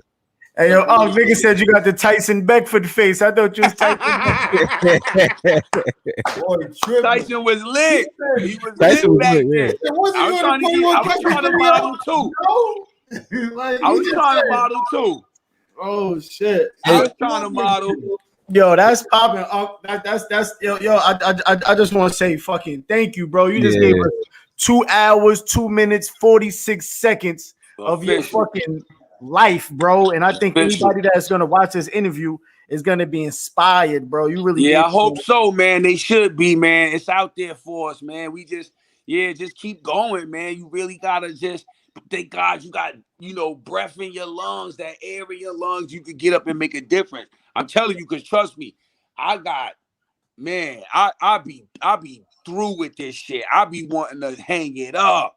I've been wanting a few times, bro. Trust me, but like it's the belief in yourself. That's what's gonna get you. The universe do not go unpunished. When you believe in yourself, you're gonna get rewarded. Right. So That's a fact. And yo, OG, we appreciate you because you gave us the most expensive thing in the world and the most underrated thing in the world, and that's time. Time, period. You know what I'm saying? And 2 hours of you gave us 2 hours of it, and that's expensive. And the reason why it's the most expensive thing because you can't get it back. Say that. And me personally, I appreciate you. I appreciate the gems you dropped about Belly. No is a speed bump. You know what I mean? I know it's a speed bump is fire. I know it's a speed bump. Right. I'm taking that with to the day I. Take that, Neff. That's for y'all. Yeah. But I love y'all though, cause like when it's organic like this the shit that makes sense. Cause I don't be doing many interviews. I be shutting people down because they don't want to talk about nothing. I told them that. They don't want to talk about nothing. Nobody want to talk about nothing. So niggas want to gossip. You want gossip? The way y'all shit is, y'all got it. Y'all, you could do this all day. Nah, we appreciate that, son. Word. We trying to do something organic. We trying to do something that's real, and we trying to do something to really, add to the culture. We just trying to push the needle. Oh no, y'all got it. Y'all got it. Y'all add it on. That's that. Y'all got it. Y'all got it. Anytime y'all need me to pop out, pop in, whatever, I got y'all. Nah, that's a fact. And we definitely gonna link you with Al. We gonna probably three-way you. We gonna probably group chat you with him. We gonna work it out. All right, let's work it out though. I'm here. Look, I go back to work next week. Yeah, I'm doing this. I finished the show up probably another month, so I'm around. I ain't going nowhere really. I might slide to LA and back, but I'm around. Whatever's popping, let me know. We can get it. Yeah, we'll work it out. I see you at my wedding anyway, man. You know the that's right. I'm in there. I love you. That shit gonna be a gay. That shit gonna be a gangster party, man. I got the Roberto Cavalli suit. I might gotta pull out the Roberto. Facts, Gano gonna be there. Uncle Chase gotta pull out the Cavalli. Ooh, I might pull out the Cavalli. Listen, hey yo, I be trying to tell him it's gonna be so much. Oh, it's gonna be Chase gonna be there. Uncle Gano gonna be there. Chase, Chase Yeah, Chase got me right with the liquor. He paid for the liquor. That's right. He paid for the liquor for the wedding. That's my brother right there. But all right, so before we get out of here, if this was your last interview ever, right? If this was your last interview ever and like fucking electricity shut out, everything shut out, and then somebody found your interview, who would you want them to know who Hassan Johnson was? Hassan Johnson was always reliable. He stayed down, kept it 100, and always wished the best for everybody. That's really it, man. I'm a people person. As much, we all got a little funny style in us. And that's good. You got to have some funny in you because, people try to steamroll over you. But being reliable, and a pleasant person, like Makai used to always tell me, he said, Haas, this business is 10% talent, 90% they genuinely like you. Man. That's why anybody's still around. And I'm going to tell you who a perfect example of that, Shaquille O'Neal. Shaquille O'Neal probably the most likable nigga on earth. Think about it. Who don't like Shaq? Yeah. Word. You know what I'm saying? If you don't like Shaq, you got an issue. Just staying down and getting to it, minding your business. I would, if anybody was to dig me up, that's what I want them to remember me by, just being a reliable, resourceful person, and always wishing the best for everybody. Man. That's fire.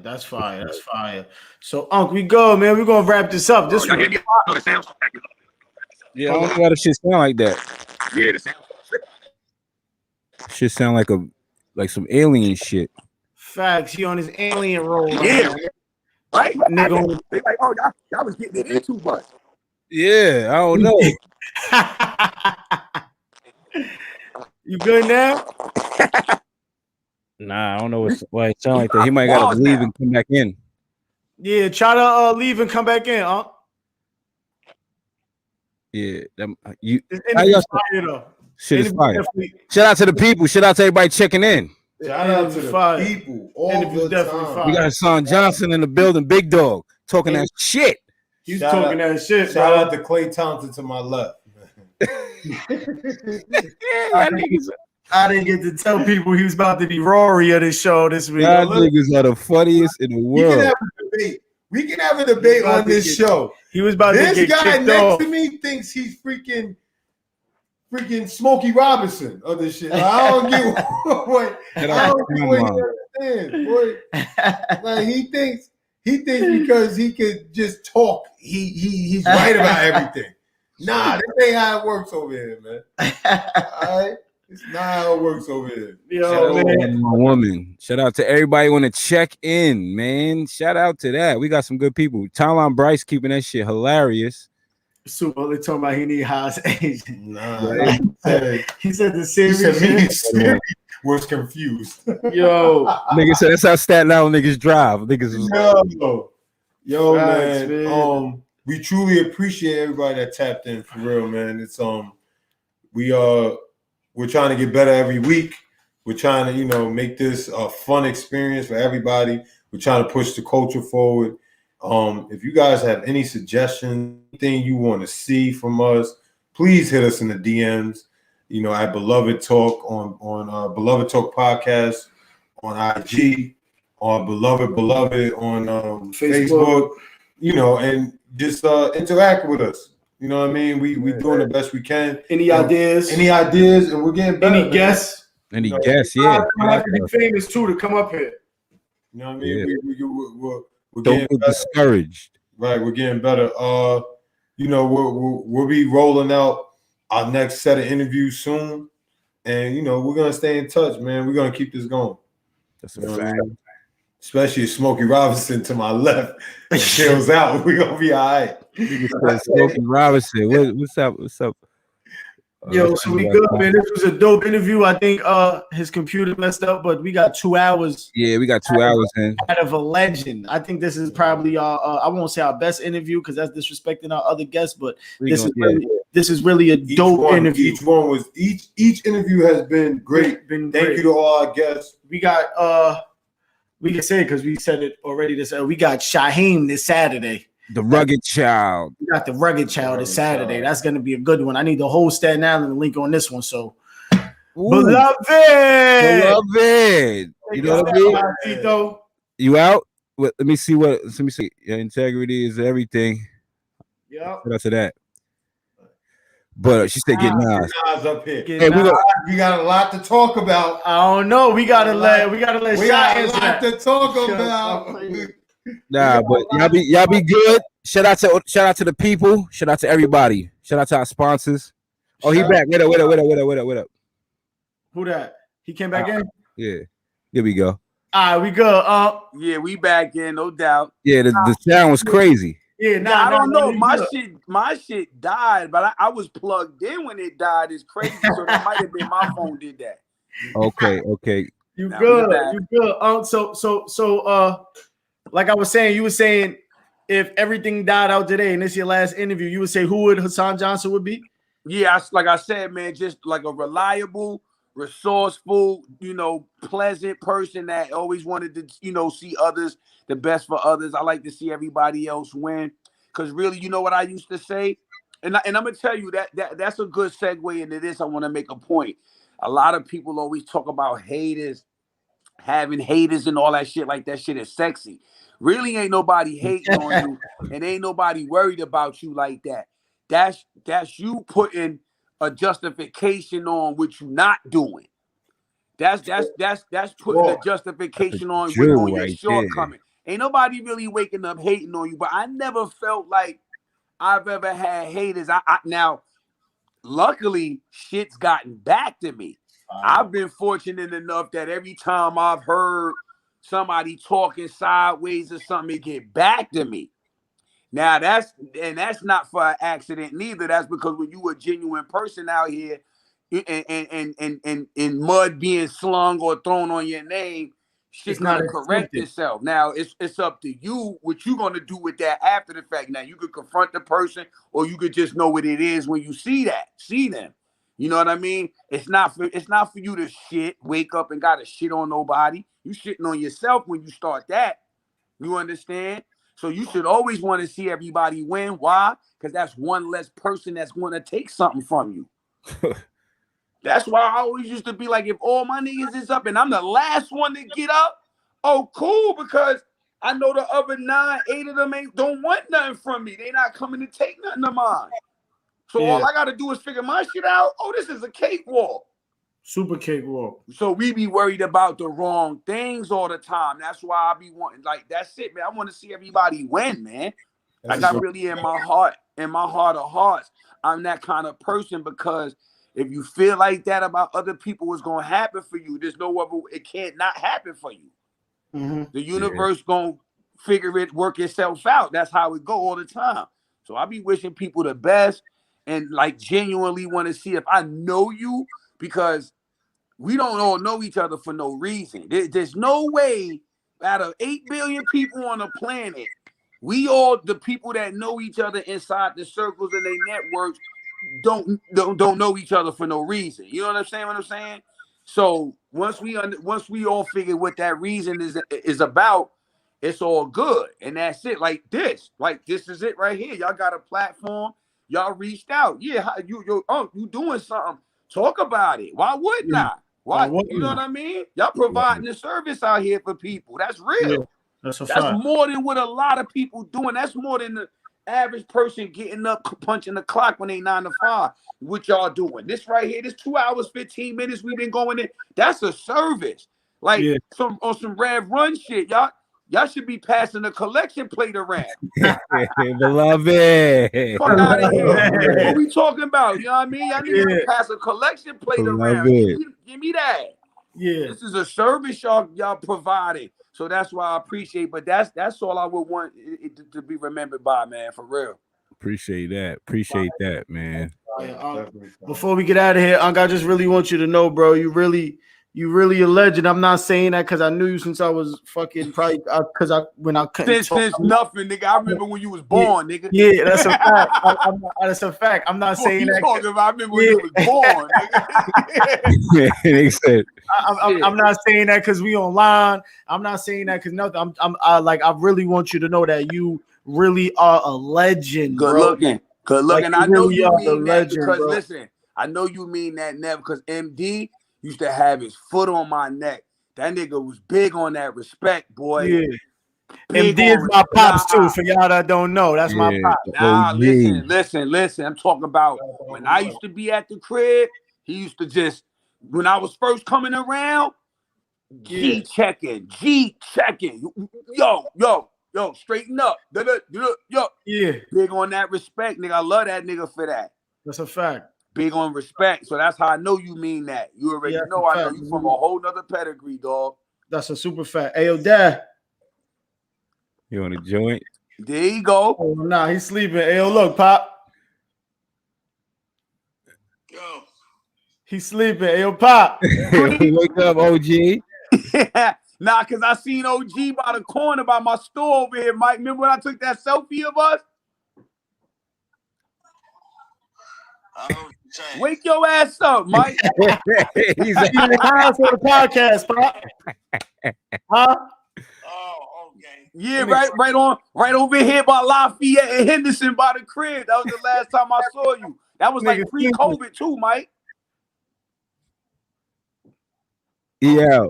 That nigga sleeping. Hey, yo, Dad, now let him go back to sleep. Let OG go back to sleep. No. Let the OG go back. Knocked out. Yeah, let the OG go back to sleep. I love MD. Yeah, that's a fact. But nah, I just really remember though being young and all that. Even right now, bro, like just like a star, being like, yo, Haas is my family. Like you really a star, and like even just seeing you in movies and videos and everything, and just even how you carried yourself, like. Yeah, you feel me? Like I just really because there's so much shit happening, you know, like with the X shit, like it's just mad. I'm not putting that energy towards you, but Like we just like to do that's fact. We just like to do that with like all our guests. We like to give you y'all roses and like to break y'all down into regular human beings and to let people know that who's watching us that y'all the same as us and they could do the same exact shit that you're doing. So I really want you to know that you're a legend, bro, and you started a path. You cleared the path for Mac Wilds. You cleared the path for fucking what's the dude from Power? What's the little kid? Michael Rainey. Michael Rainey. Wow, went to school with his pops. You cleared the path for him. Without Hassan Johnson, there's no Mac Wilds, there's no Michael Rainey. That's a fact. That's official. That's official. So you just gotta pat yourself on the back tonight and look at yourself in the mirror. Then I want you to, and then nigga, I'm Hassan Johnson, nigga. You feel me? I'm Hassan Johnson, nigga. I mean famous out there. I mean famous. So I mean famous. So I just really wanted you to know that. Forever. Yeah, that's forever. Forever. So I just really wanted you to know that before we get out of there. We're gonna smoke cigars and all that at my wedding and shit. So I'm coming with some joints because my man got the spot right over there on Queens Boulevard. We're gonna be pull lit. Up. Yeah, I got you. Ooh. We gonna lit. So before we go, we just need one beloved. We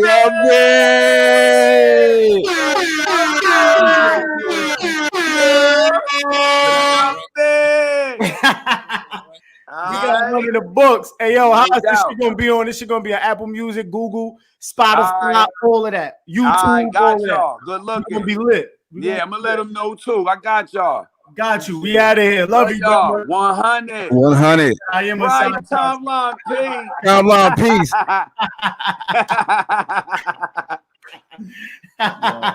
Yo, timeline's wild. Yo, I hate this nigga. I hate this timeline.